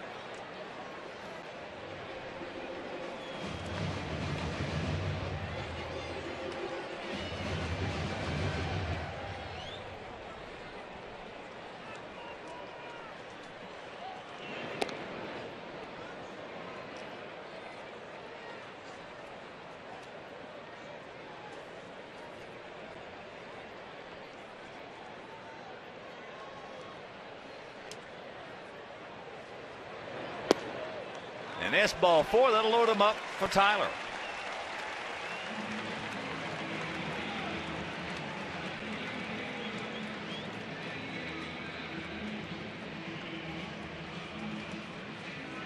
Here's our AT&T U-verse replay, and it comes in the second inning.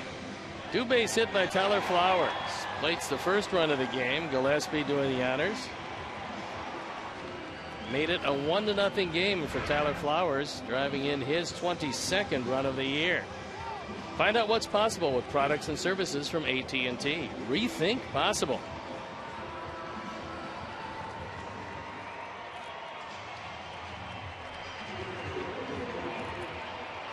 It's Joe Martinez throwing in the bullpen.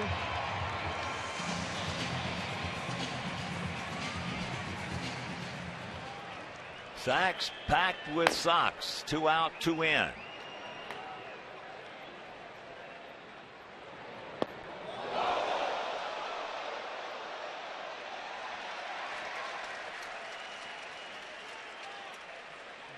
appears everybody is all right. Nice catch by one of the fans. Tyler lets it go. And looks like it got no one.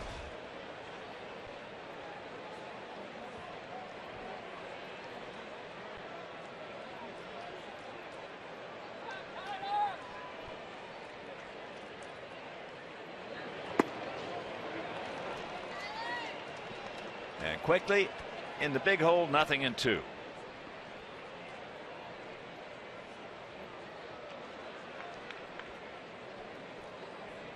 Visibility isn't great, but this is a good inning against Jimenez.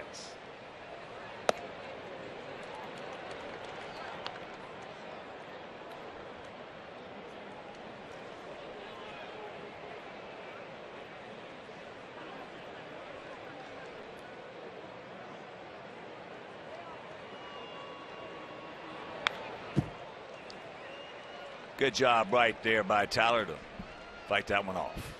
With 2 outs and the bases loaded, the Sox this year have scored 35% of the time. The Indians pitchers have given up runs 26% of the time. And league average right at 32% of the time.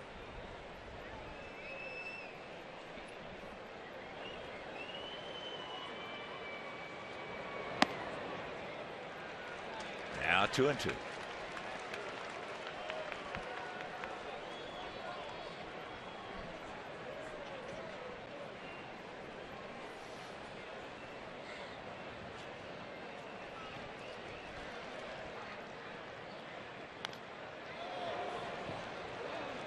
Breaking ball, hanging inside, and fouls it off.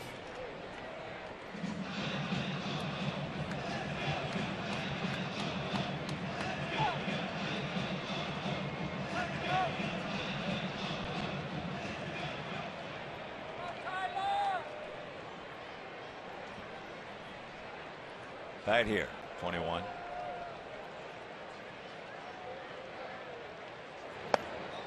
Oh, yeah. Now squeeze it. Full count.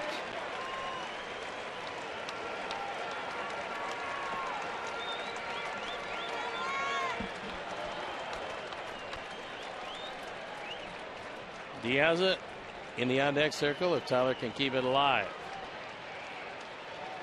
Ball 4 base hit right here.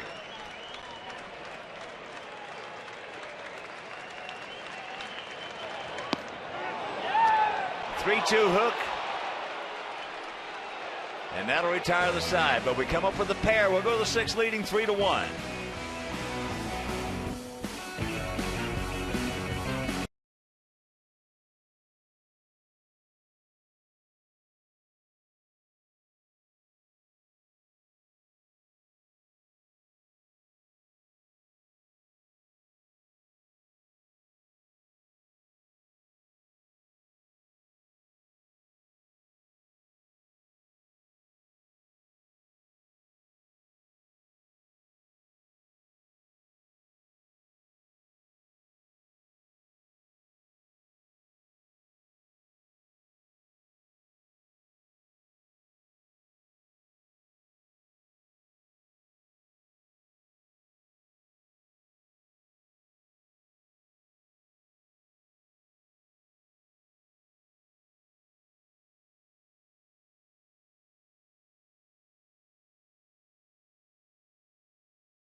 Third of this 4-game set. We lost the doubleheader yesterday. That was the 32nd doubleheader played here at USA Field. But right here, it'll be the top of the order for the Tribe. Bourne, Cabrera, and Kipnis. So Bourne far, is 0 for 2. So far, Dylan Axelrod has been absolutely brilliant. Giving up just 3 hits as he goes to the lineup for the 3rd time.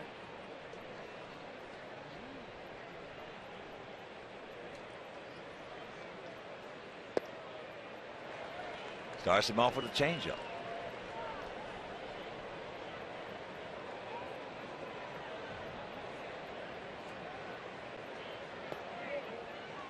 One and one to count for the speedy Michael Bourne.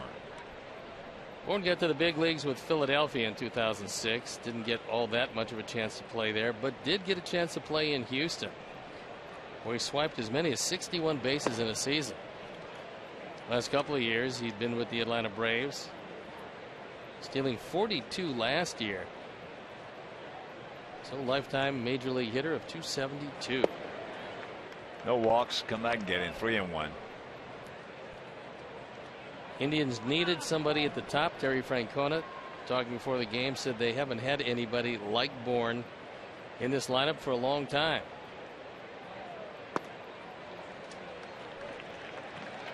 So the dreaded leadoff walk. There's a look at Terry. Long and illustrious career with the Boston Red Sox, including 2 World Series championships. Things did not go well at the end for him, but they wanted him in Cleveland. He was their first and their best choice. He beat out Sandy Alomar for the job, and Sandy's still on the staff. A terrific baseball man, and he will get his chance. There's 3 guys that'll get their chance to manage in the big leagues in uniform in this park today. He's one of them. Mark Parent, Joe McEwing, the other 2. There's Big Mark.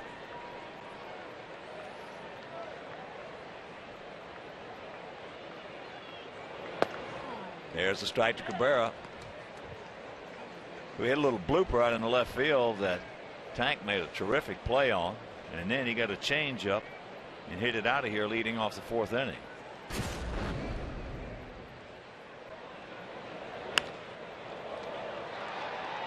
Just over the fence.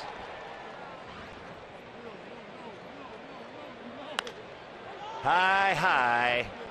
The Owls are making the call now. Watch out. Alex pulls up, and that's out number 1. And a reminder, Wednesday, July 3rd, come see our Sox take on Baltimore at 6:10. All fans are invited to stay for a post-game fireworks show presented by First Merit Bank. First Merit Bank, how can we help? And that will be an extended fireworks show.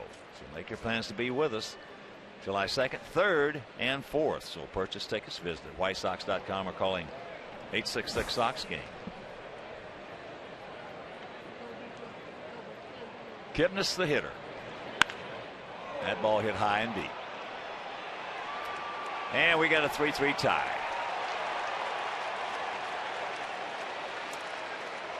Leadoff walks will get you in an awful lot of trouble, especially after the 5th inning. As will towering home runs, which extends that hitting streak to 12 games. So their hottest hitter ties up the ball game, his 12th of the year. 51 driven in, and this one a no-doubter. First ball curveball, he just reaches down and hits the daylights out of it. Giving 12 homers, 51 knocked in, and here's Swish. He's gone out to left and walked.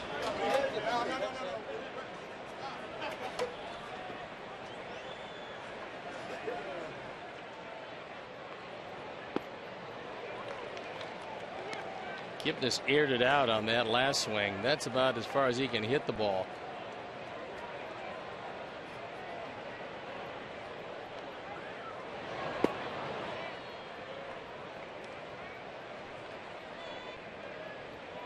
Fourteenth home run that Dillon has thrown.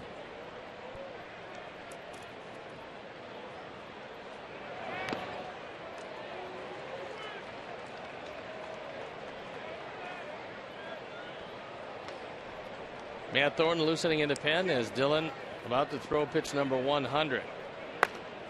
It looks like Ubaldo Jimenez has probably thrown his last pitch.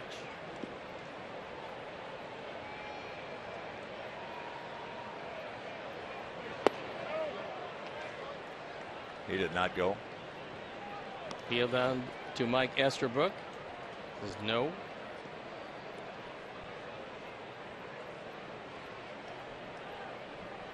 Ubaldo's probably going to get a no D out of this one.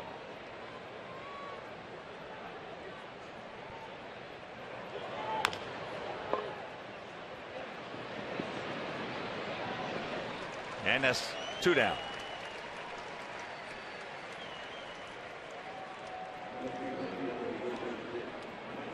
That'll bring up Santana. He is singled and he is hit into a 4-6-3 double play. Winning close baseball games is a state of mind. As a rule, it's usually whether you think you are or where you think you're not. You're right either way.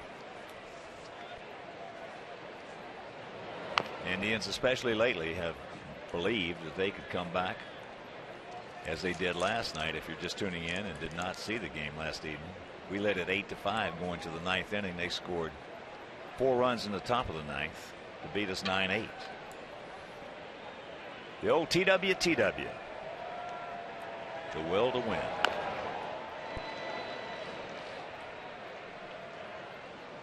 Indians this year 16-7 in one-run decisions after last year going 24-12. So playing .667 baseball last year. This year even better than that. It's a product of some guys that have big speed, some good bullpen, and some fellows who can hit the ball out of the park. Brantley fouls that one back.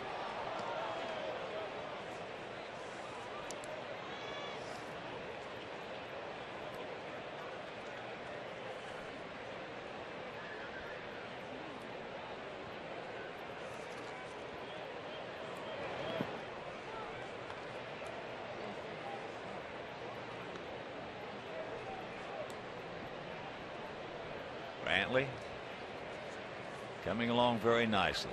His maturation process is, he's getting there though. 26 years old.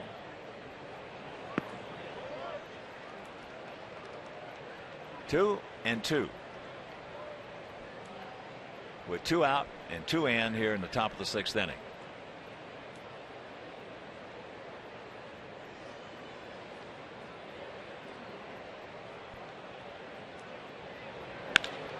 Ball hit hard. So Brantley with his second hit.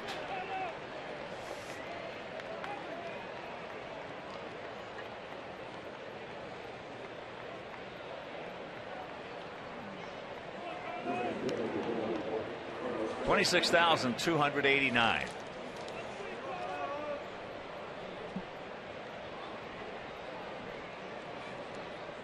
Brantley 7 out of 9 in his stolen base department, and he represents a go-ahead run.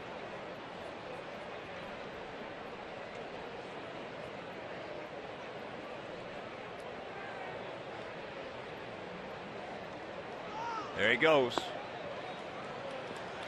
No throw. So Brantley picks up his 8th stolen base in 10 attempts. Santana has doubled and popped up to right. And a wise choice by Santana, knowing that Brantley was going to go. He never took the bat off his shoulder. He just watched. Well, winning close ball games is what gets you to postseason and deep into postseason. In 05, when we won the World Championship, we were 35-19 in one-run ball games. Every time we got in a close game, we knew we were going to win it. That's high and to right, and it became a state of mind. And we won the division by 6 games, went on to go 11-1 and win the World Series.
and Floyd Bannister signing autographs in the stands. There's a look at Floyd.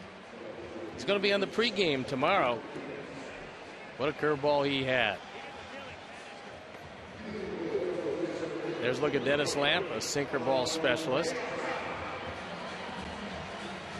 So the good-looking uniforms, and a few of us will be spread around the ballpark signing autographs from 11:30 to 12 o'clock in celebration of the 1983 team.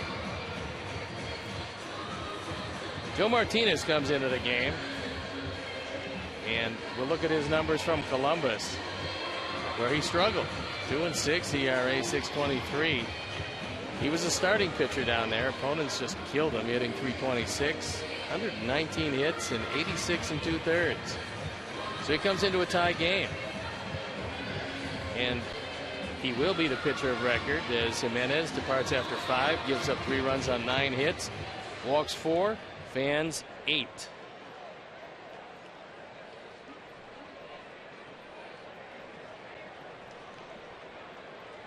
Top of the order, Diaza, Ramirez, Rios to face the 30-year-old right-hander. Takes it up high. Alejandro 0 for 3 with a couple of strikeouts.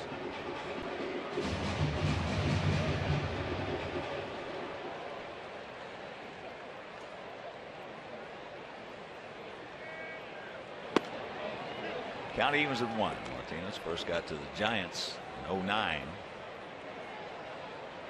Went to Pittsburgh in 2010, Arizona last year for just 1 appearance. As the count moves to 1-2.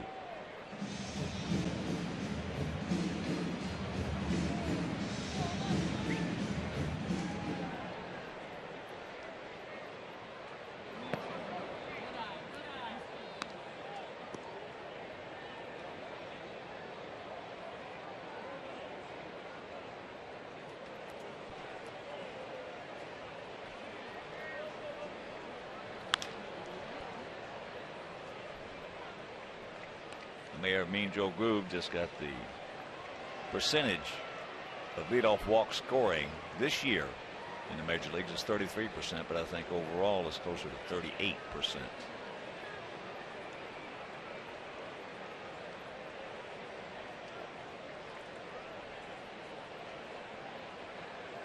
Two-two pitch. Line drive into right field for a base hit.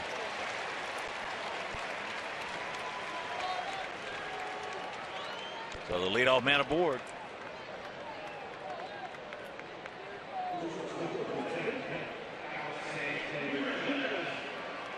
And here's Alexei.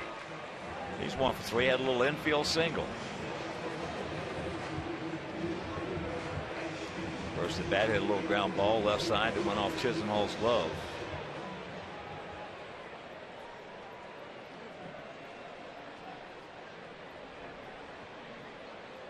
Checking a couple of the scores for you. Top of the 7th in Houston, 5-0 Angels.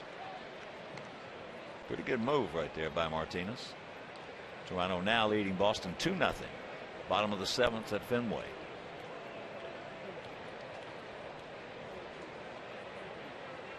Atlanta leading the D-backs 4-2. Top of the 6th down in Georgia.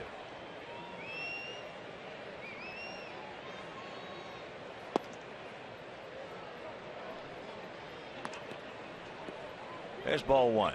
And over 48,000 last night down in Atlanta to honor Chipper Jones. Watch his number 10. Future Hall of Famer. Watch that number get retired. St. Louis now leading Oakland 6-0. There's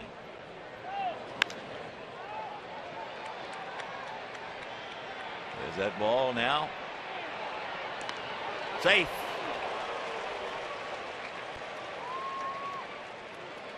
At first, Diaza didn't pick it up. Finally did, was able to hustle back. And with a 1-0 count, you'd love to see the base stealers have the opportunity. But Alexei swinging and in safely just ahead of the throw. So here's Rios. A walk, Pop up to right, a single, a stolen base, and a run scored. Decent lead by De Aza.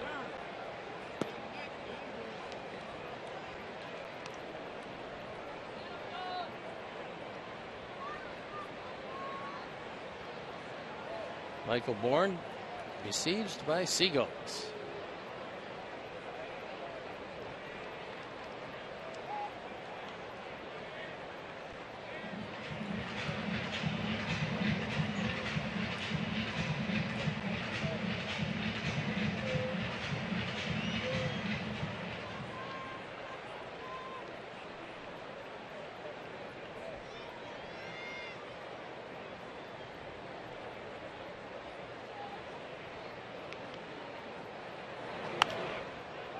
There's a souvenir just into the mezzanine.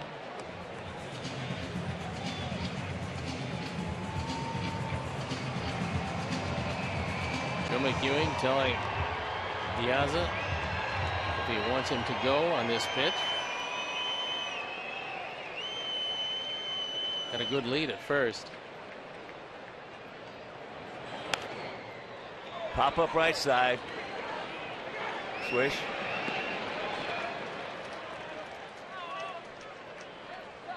Two down, that'll bring up Adam. Adam is 0 for 3 today.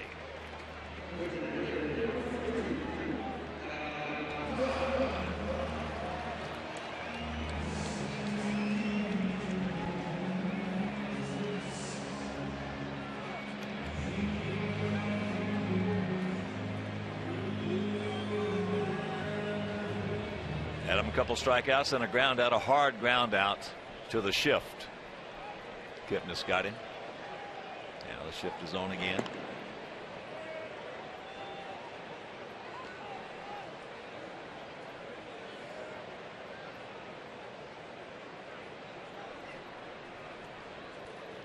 Had a final earlier. Mets beat the Nationals 5-1 at Citi Field. Dylan G picked up the victory.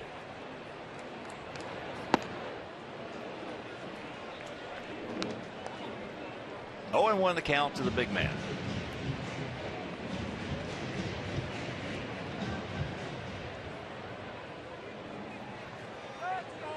They have 3 runs on 5 hits. We have 3 runs on 10 hits. They have stranded 3. We have stranded 9.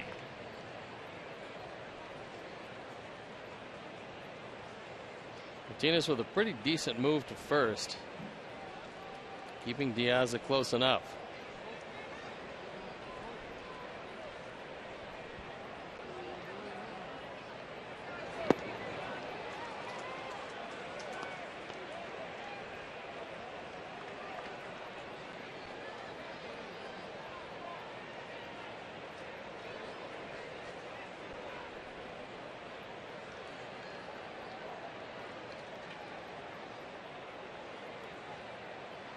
Two out and the 0-2 pitch.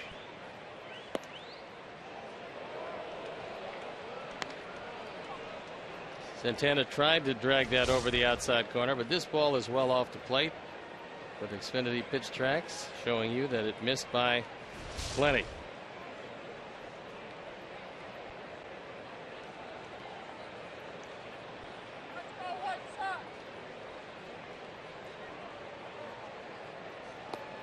Got him. And that'll retire the side. We're into the 7th, tied at 3.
And the game is in his hands.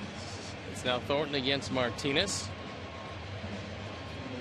as Dylan Axelrod has departed. Matt 0-2 ERA, 3.33 on for the 35th time. Going to face the bottom part of the order, but Giambi is going to exit, and he won't be looking out at the left-hander.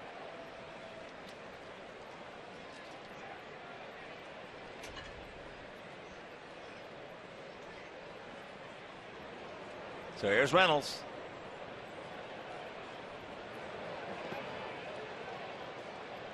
He will cut it loose. Reynolds 2 for 5 last night with a home run, a long one. 3 for 9 in the series.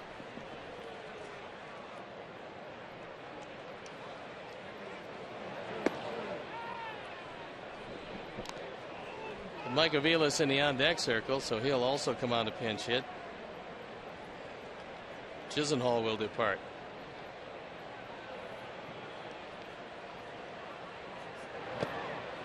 One and 2 the count. Pulled the string on him, had him way out in front.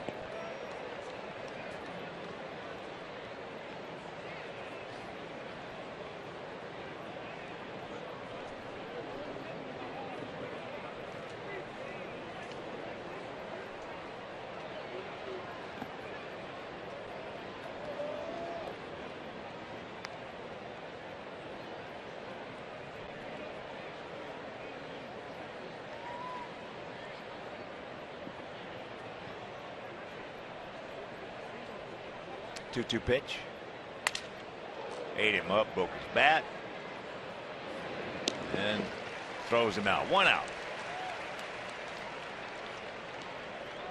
And a reminder, you can stop by Bacardi at the Park at US Cellular Field at the Gate 5 Plaza. Bacardi at the Park offers a full menu from Gibson's Restaurant Group and opens 4 hours prior to all home games. Bacardi at the Park. Grab your friends and give them a visit. And that's Vasilio, Sill, Process. Just ask for Sill. Process. He'll take care of you. Good stuff. Aviles 2 for 4 as a pinch hitter this year. Aviles, a .285 lifetime hitter against us. He's been a pain in the derriere.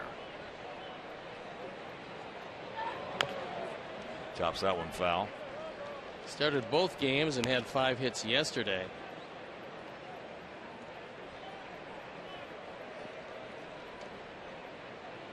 He's a pretty good base runner if he gets on.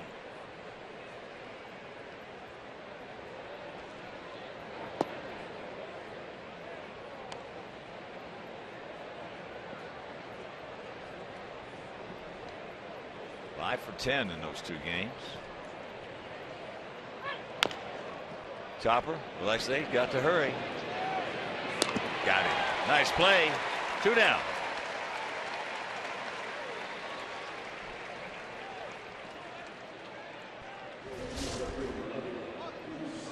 Got to come and get this ball aggressively, and Ramirez does just that.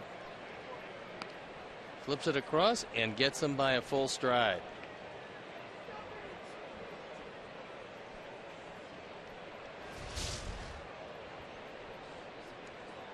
So here's Drew Stubbs. A strikeout and a ground out to short.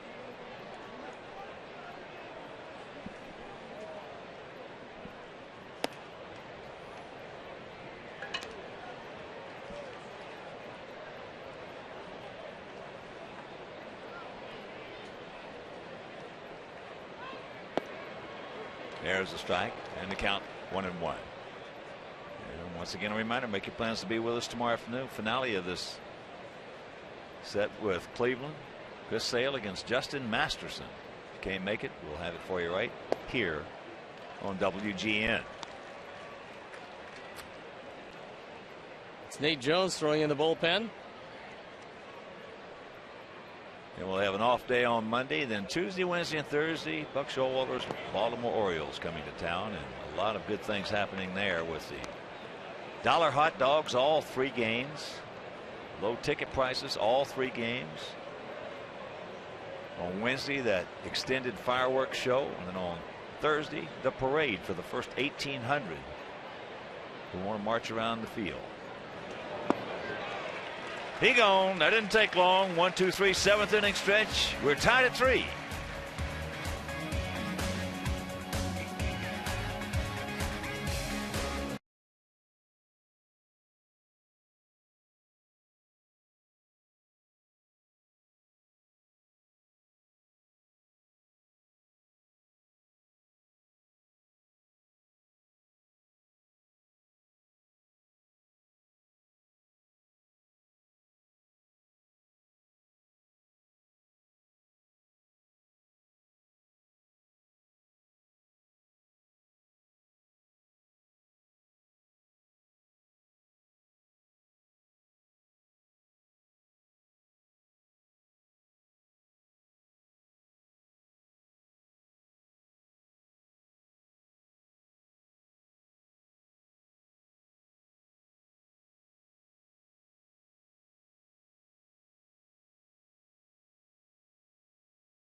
Baseball.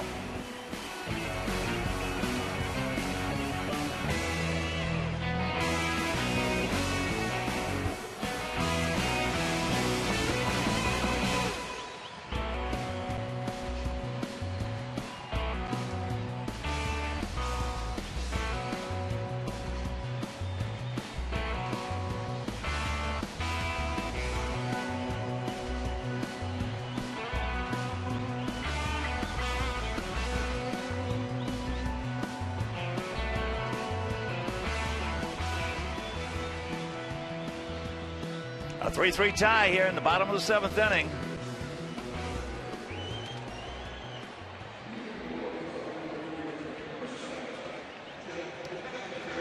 Dealers at third base.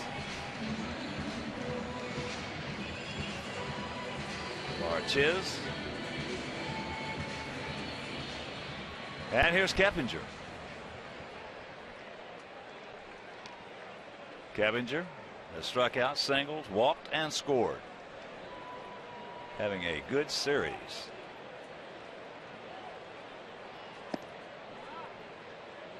Takes that pitch low and away. Some speculation that the Yankees are looking at Keppinger. A lot of teams looking at a lot of our players. Yeah, that's popped up in the short center field. Michael Bourne is there. And that's out number 1. Right now there's a lot of general managers trying to figure out just exactly what they want to do. Do they have a shot at the playoffs, a realistic shot? And if they don't, figure out what they can get for the guys in return. But you know, there is not an international draft and won't be till after the collective bargaining agreement in 2016. And there's a terrific Cuban pitcher on the market, Miguel Alfredo Gonzalez, 26 years old, so he's not in that 23 and under range where it's limited as far as dollars are concerned. This guy is going to get between $40 and $60 million.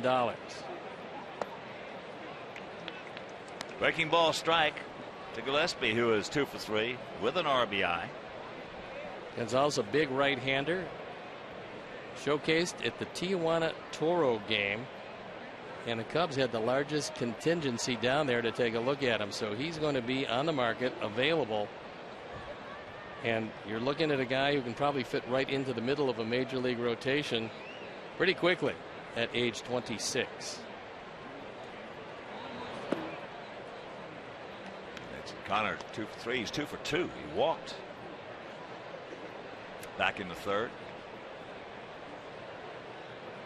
His average up to 256.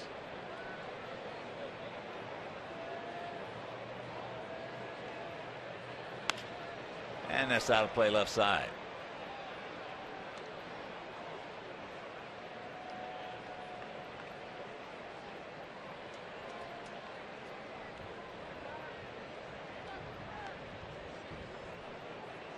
Start us off right here, buddy, with 1 out. Viciedo on deck. 2-2. D-backs have come back and tied up the Braves at 4. That's after 6 down at Atlanta.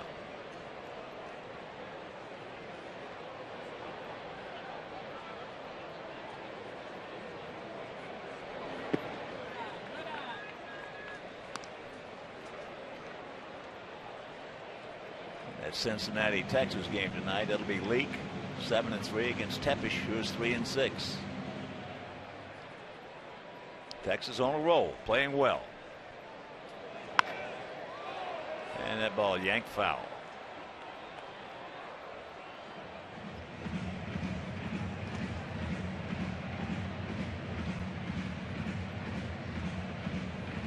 Jesse Crane throwing in the bullpen.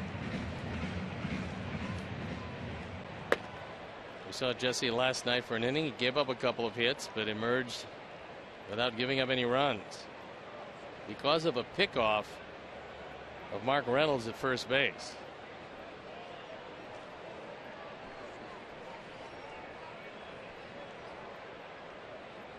And there's an exploding bat. Caught. 2 down.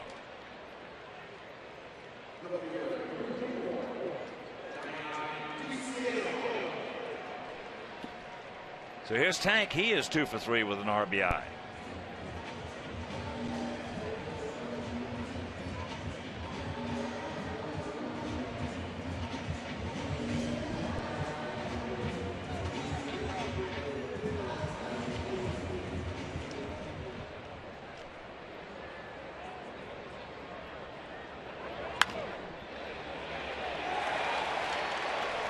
To the corner.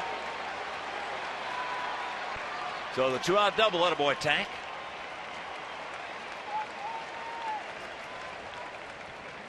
Tenth two-bagger. And set it up for Gordon Beckham. Casiedo gets a high fastball out over the plate, inside out swing, bringing Mickey Callaway once again from the dugout. Big day for Viciedo. Callaway's been out enough during the course of the doubleheader yesterday and this game today where you ought to be renting space on that mound. Talking about Beckham or Flowers.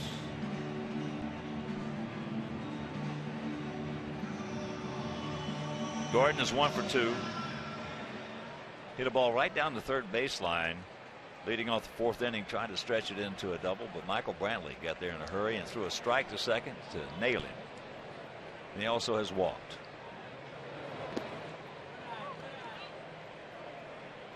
Nice stop right there by Santana.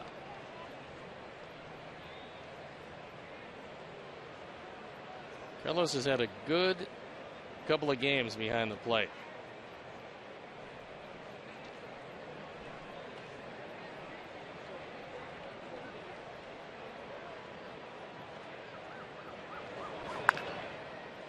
And yanks that one foul.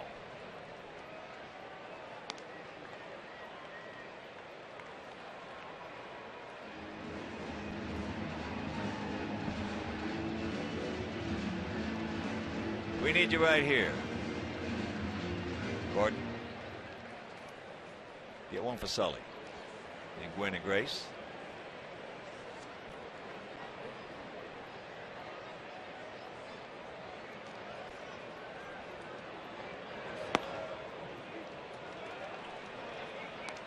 Darty checked it up. Denton says Wally Bell, and the count 1-2.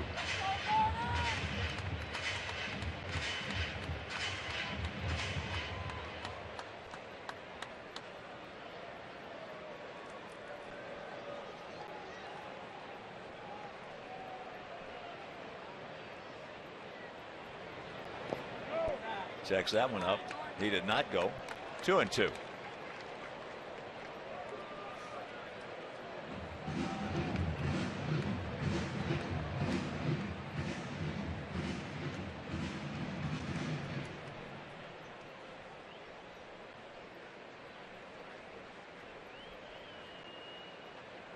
Now field around to the right. Big gap out there in left center.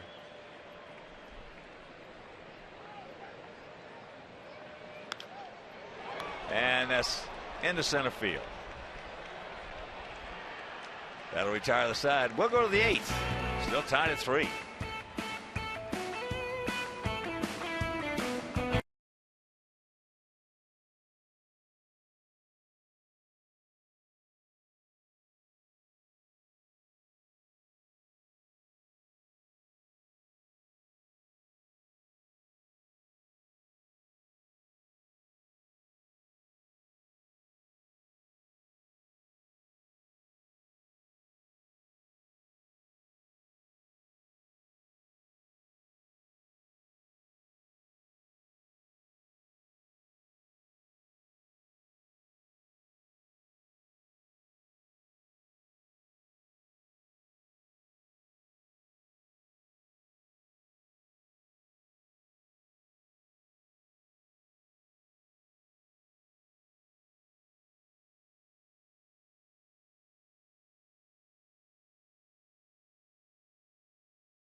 Red Sox about hit the Tribe 11-5. It's been an errorless game. Kipnis with a 2-run homer in the 6th to tie it up, extends his hitting streak to 12 games.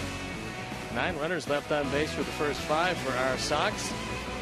Your Chicagoland Northwest Indiana Honda dealers, as reliable as the cars themselves. And so Jesse Crain comes into the ball game, and he's got to deal with the top of a very fast and very talented order in Bourne, Cabrera, and Kipnis. And if anybody gets on, Swisher. So Jesse at 2-2, ERA .50, on for the 38th time, and it's been just a magnificent season for a man who is well sought after by a whole lot of scouts who are at the ballpark each and every day in anticipation of that trade deadline. Top of the order, he's got his work cut out for him. Bourne, Cabrera, and Kipnis. Bourne has faced Jesse one time, and he has one hit.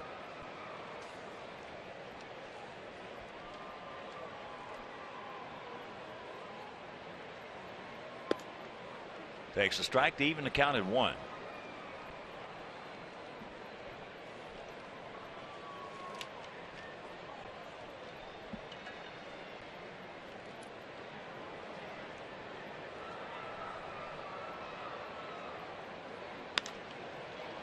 That's right at Diaza.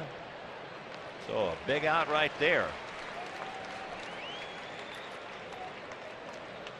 And a reminder, run in the name of your favorite Chicago sports team and represent the White Sox at the home team charity race on Sunday, July 14th. Starts at US Cellular Field and ends on the warning track. So runners will enjoy a post-race festival, awards, and more. For more information, visit hometeamcharityrun.org.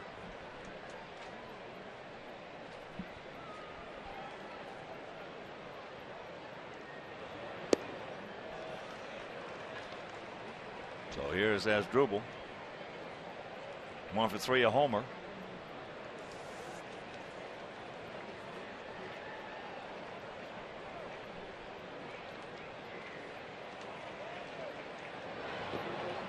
And the count 0-2. I want to sound a big White Sox hello. And you're watching in out at Golf Club Scottsdale. Dave Farmer, Dave Warshot, Paulie.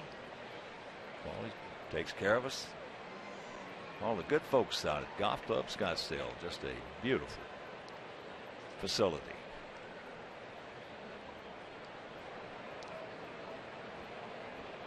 Outfield, for the most part, straight up. Keppinger back and guarding the line at first. And the count 1-2.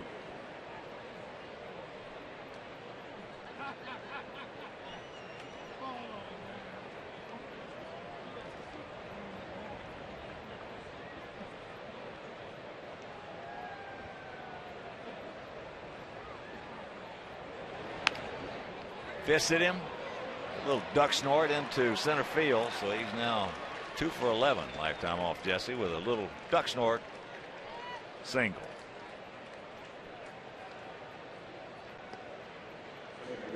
In the 6th inning, in a 3-1 game, Jason Kipnis on a hitting streak took a first ball curveball and hit it a mile. A 4th drive of the game. And that tied it at 3, where it still stands. Kipnis 1 for 3 lifetime off Jesse Stones. Cabrera decent lead. Pick him off, Jesse. Let him get a little greedy over there and pick him off. Jesse Crain, maybe the best right-handed move in a long time in Major League Baseball.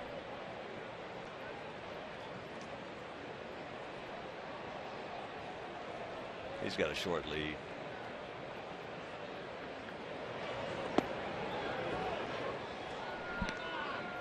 That breaking ball stayed up and out of the zone, so Kipnis now ahead 2-0. Yeah, when you're seeing the ball as good as Kipnis is, you got a 2-0 count, 3-1 count. Doesn't make a difference how hard you throw.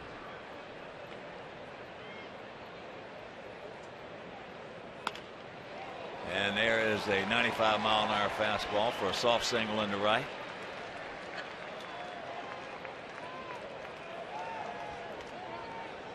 We showed you Joe Smith loosening up in their bullpen as Kipnis with his second hit. 2 for 3 with a walk and a stolen base today.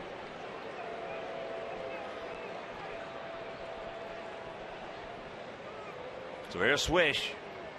He's taking Jesse deep. He's 2 for 8 with a homer. And today he's gone out to left, walked, and grounded to first. We'll send Tyler Flowers to the mound to have a talk with Jesse Crane.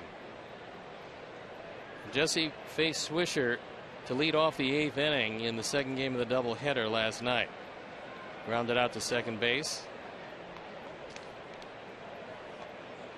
He did not face Brantley, who is on the on deck circle.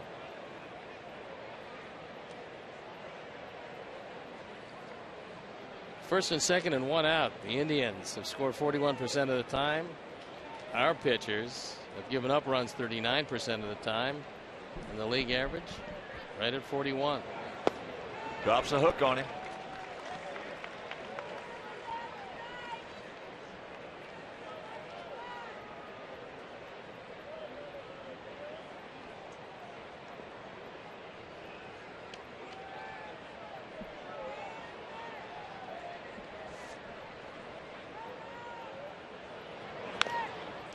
Out in front of that one, and very quickly Jesse's on top of Swish. 0-2.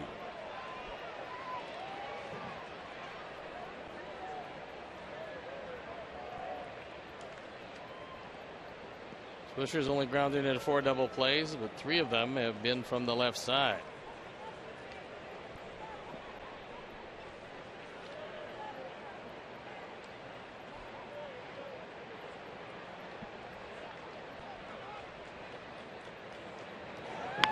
Back through the middle, base hit on a curveball.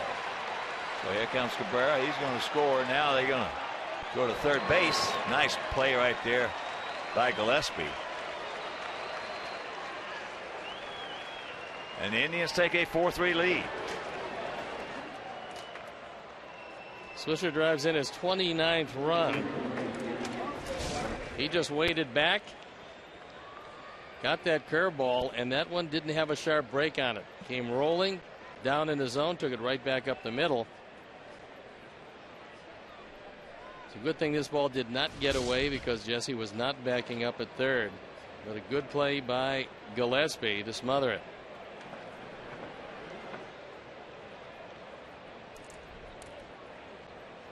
So here's a dangerous guy right now. He's swinging that bat. Brantley on the fastball. That one at 96. He's faced Jesse 5 times, has 1 hit. But he's a little better hitter now.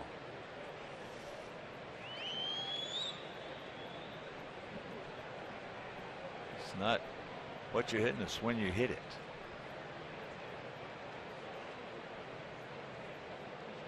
It's not who you play, but when you play them. There are an awful lot of clubs that have caught us at a bad time for us, a good time for them.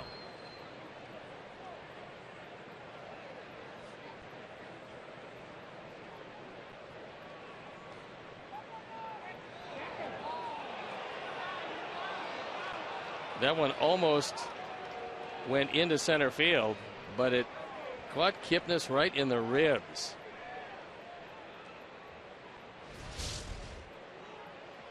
Now Alexi gets back there, but the throw is right into Kipnis.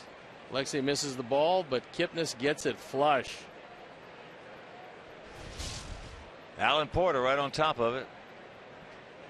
And that one has really got to hurt.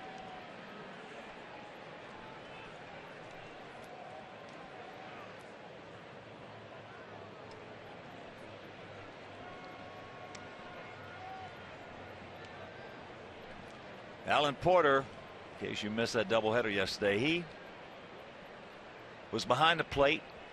There were 406 pitches thrown in game 1.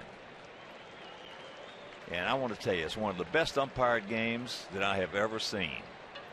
Now, nobody on the planet is going to get 406 out of 406, but he came close. He was outstanding in that job behind a very long 19-10 game yesterday.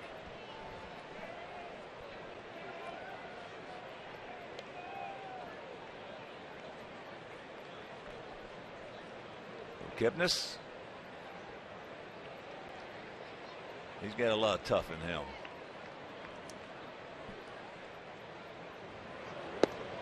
There's a strike. 1-2.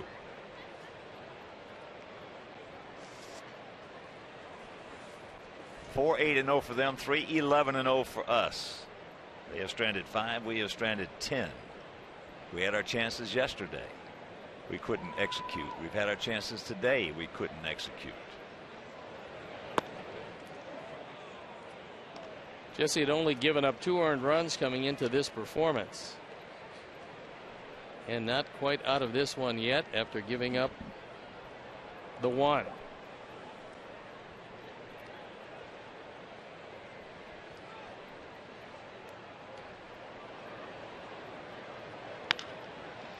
Yes, beautiful play, double him up.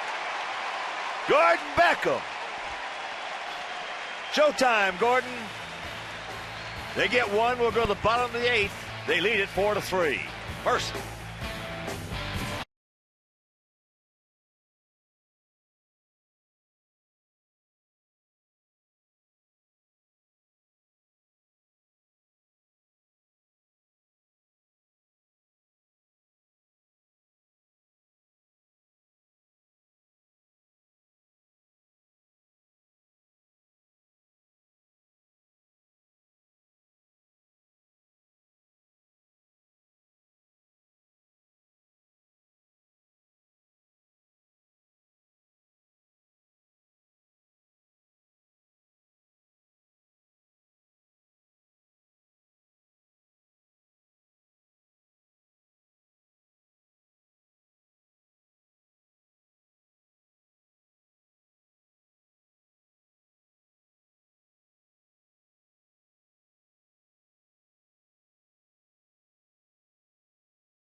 ERA 2.15 on for the 33rd time. He's got a 1-run lead, and he's not going to face Tyler Flowers leading off here in the 8th inning. It's going to be Jordan Danks. There you look at some very impressive numbers. Opponents hitting just 204.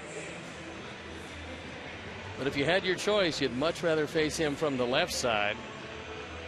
And that's how Danks and Diaza, the first 2 hitters due up here in the 8th, are going to face him.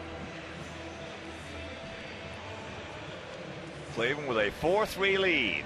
We led it 3-1. 2-run homer by Kipnis, and then the RBI single by Swisher. Swish has become a good RBI guy.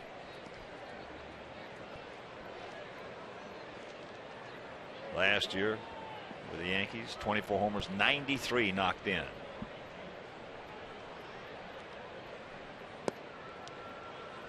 Two 2-0 the count to Jordan.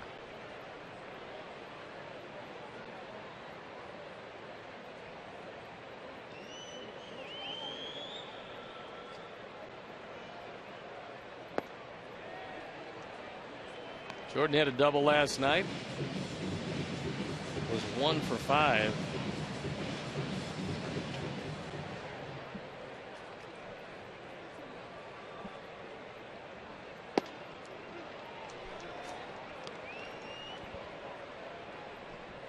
Right at the bottom of the zone, evens the count at 2.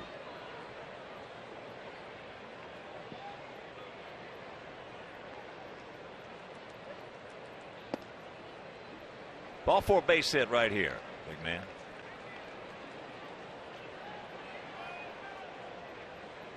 Smith picked up an inning in the first game. That doubleheader yesterday was a perfect inning. One hopper right to Swish. Takes it himself. 1 out. Gordon Beckham goes up as high as he can possibly go to take away a base hit, a sure run, and who knows how much else in the inning. Great play by Beckham, has the awareness to flip it to Alexei Ramirez, doubling Kipnis and out of the inning. I did not think he had a prayer making that one, but he skied. So here is Diaza. He's 1 for 4.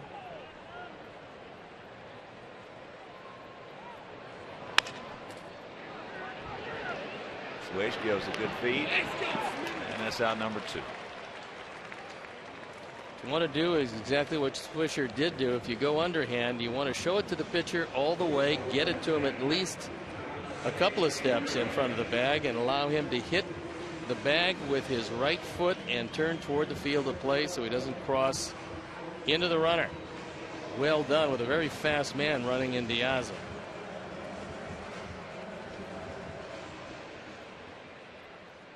So here's Alexei. Alexei, who is the only player in the major leagues this year who has played every inning. Since the start of the 09 season, he leads all major league shortstops in games and innings played. He's 1 for 4 this afternoon. Takes first pitch strike. Alexei hitting at 281. 18 for 22 in stolen bases.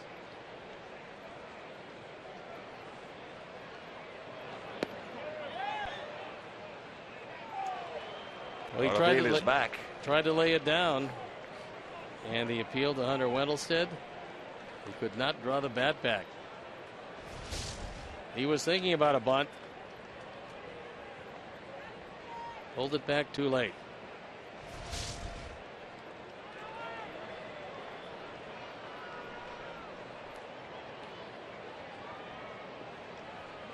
Another close ball game.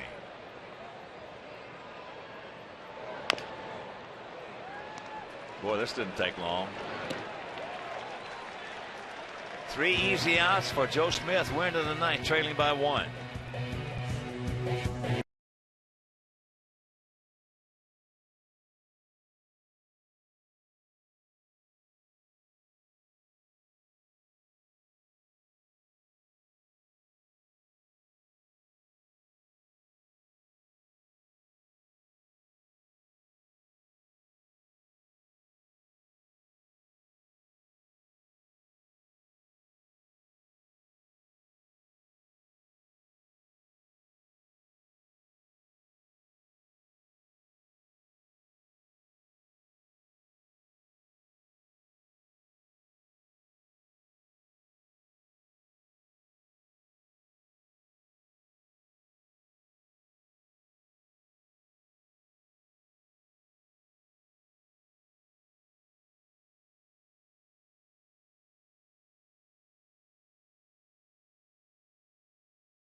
Jeff Quintana. It was a scoreless inning. 3-4 ERA, 4.5 on for the 33rd time. Opponent's batting average 246. Lately, he's been getting the slider over the plate. When he does that, he is very difficult to hit. Jordan Diggs stays in the game in center field. And Hector Jimenez comes into the game to replace Tyler Flowers.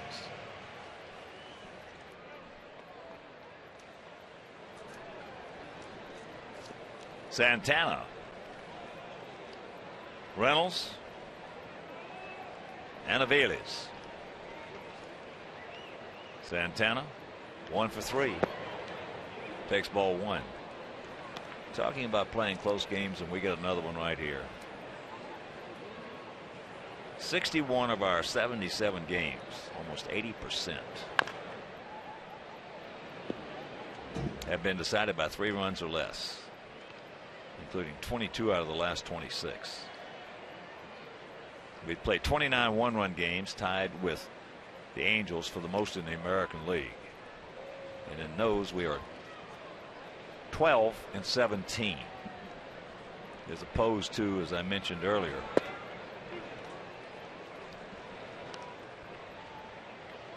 in 05 we were 35-19 in one-run games. We won the World Championships, and that was the most in the major leagues. You're not going to do anything unless you win close ball games. And all our Sox fans out there know we have really wasted a ton of well-pitched ball games this year.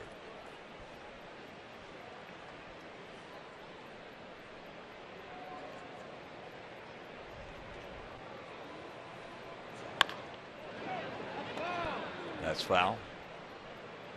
Count hangs at 1-2. And we have 19 games left with the Tigers. 19.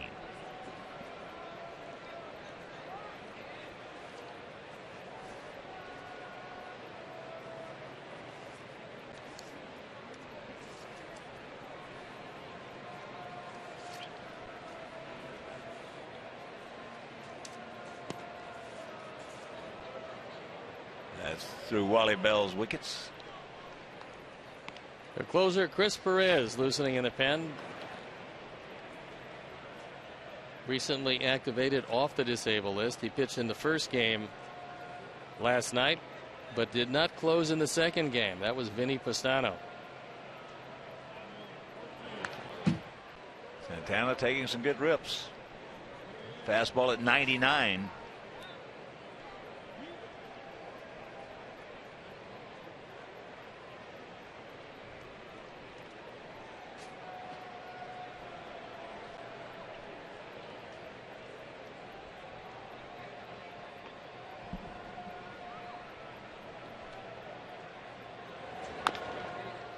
Chopper. Alexei on the move. Nice pay. Nice play.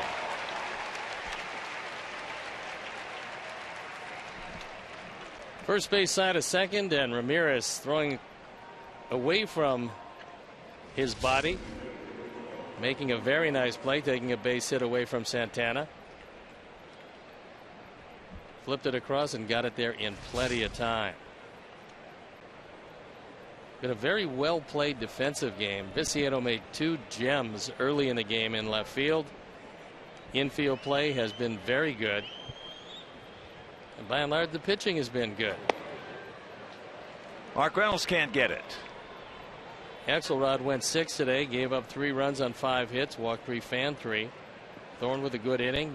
Jesse had some problems in his 1 inning. But it's only a 1-run game. And a count 0-2. This man will turn that fan on. And he's going to hit a lot of home runs. Reynolds. 15 homers, 46 knocked in. And he's had some big ones for the Tribe this year.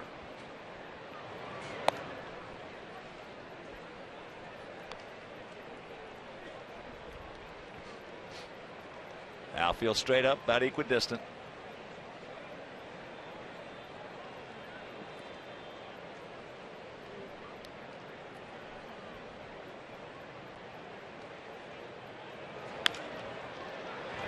Here's a base hit back to the middle.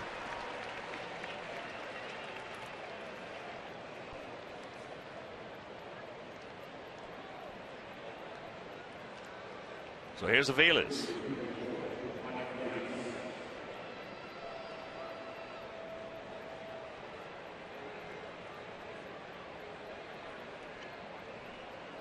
He's been to the plate one time, grounded out to short.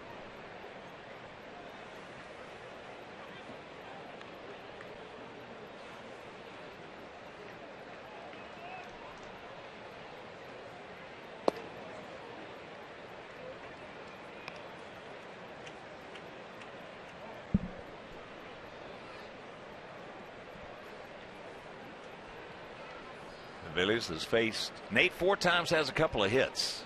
And once again, a reminder, make your plans to be with us tomorrow, finale of this series, as he did not go.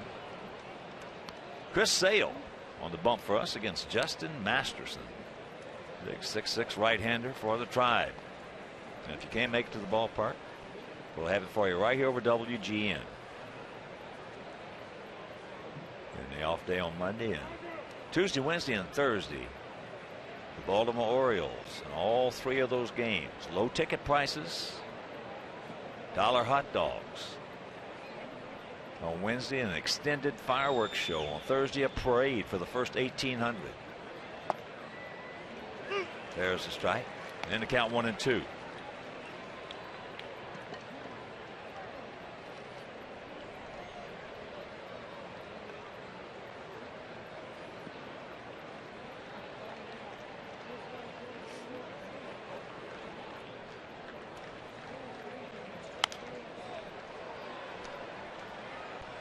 That one's foul back, Souvenir.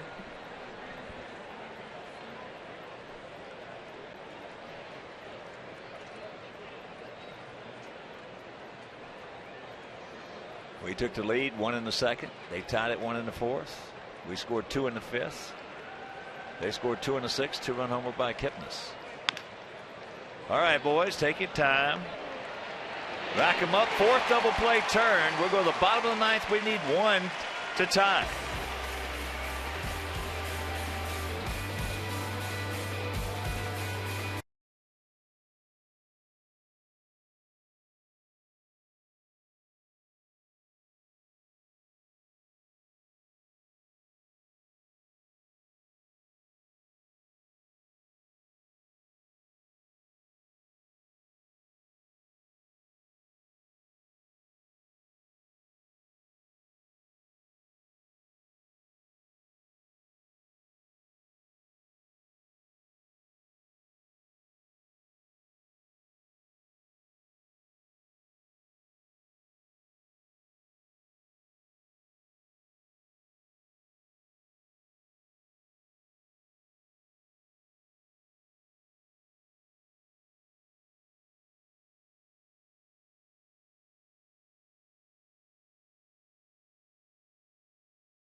One, the ERA 4.08 on for the 19th time. He's 6 for 8 in save situations. Had some problems before going on the disabled list. Was struggling somewhat. In his stead, Vinny Pastano actually went 6 for 6. He's their supreme setup man, but now that Perez is back, he has reassumed the role of the closer. He's going to face the heart of the order. with no margin for error. Start us off right here, Alex Rios. Takes ball 1. He has faced Perez 11 times, has 3 hits, 2 of which stayed in the park.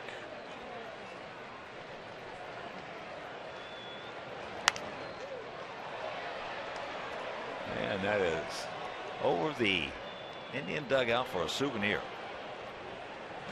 Perez last year had 39 saves for the Tribe, an ERA of just about 3.5. Appeared in 61 games, so he was pretty durable, coming over from St. Louis a few years back in the Mark DeRosa trade.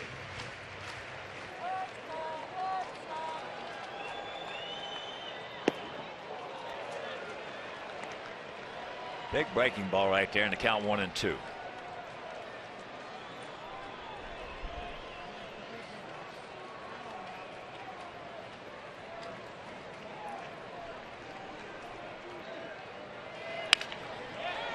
Off the end of the bat, and that's out number 1.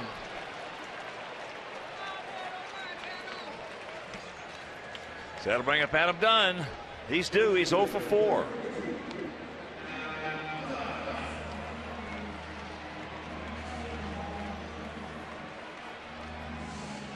Adam 1 for 4 against Perez.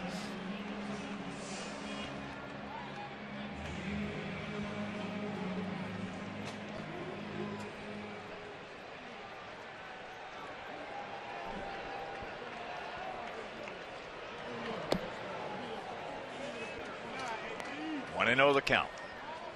3 runs, 11 hits, no errors for our guys. 4 runs, 9 hits, no errors for their guys. They've been winning a lot of 1-run ball games. We've been losing a lot of 1-run ball games. And the count 2-0 with Keppinger on deck.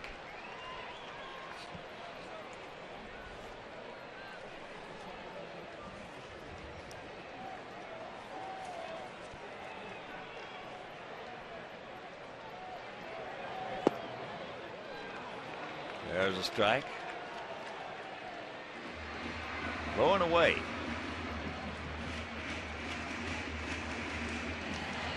They got the shift on. Outfield, for the most part, straight up. Born deep in center. And there's a bullet hit right to Brantley. That's a hang with him. For Adam, meanwhile, 2 down. Michael Brantley absolutely right in his track. Stayed right there, and Adam couldn't have placed it in his glove any better. So here's Keppinger. He's 1 for 1 against Perez. He's 1 for 3 in this game, and he's 7 for 11 in the series.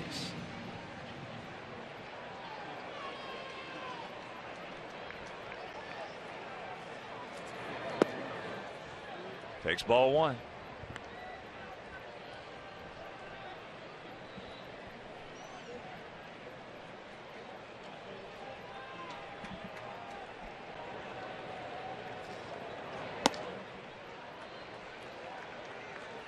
Two and 0 the count. Connor Gillespie on deck.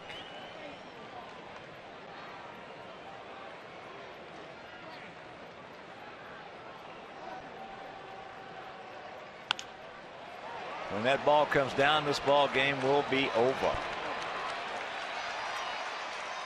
So the Indians sweep the doubleheader yesterday. They win the first game 19-10. We had an 8-5 lead going to the 9th inning in game 2. They scored 4 to win it 9-8. And Dylan Axelrod once again did his job today, going 6 innings, giving up 3 hits, 3 runs, 5 hits, 3 walks, 3 strikeouts. And another 1-run ball game we lose. Well, unfortunately, this year our ball club is 12-18 in 1-run games, and the Indians are 10 over 500. They're 17-7 this year. Last year they played 667 baseball in 1-run games, and there's a certain belief in this Indian, not only in the dugout, the locker room, on the field, that if it's close, it's their game to win, and it's always been this way in baseball. The good teams take the game away in the 7th, 8th, and 9th inning, and the bad teams give the games away in the 7th, 8th, and 9th inning, and that's not going to change anytime soon. They call it TWTW, and that is the will to win. And the Indians certainly have that, and we'll be back.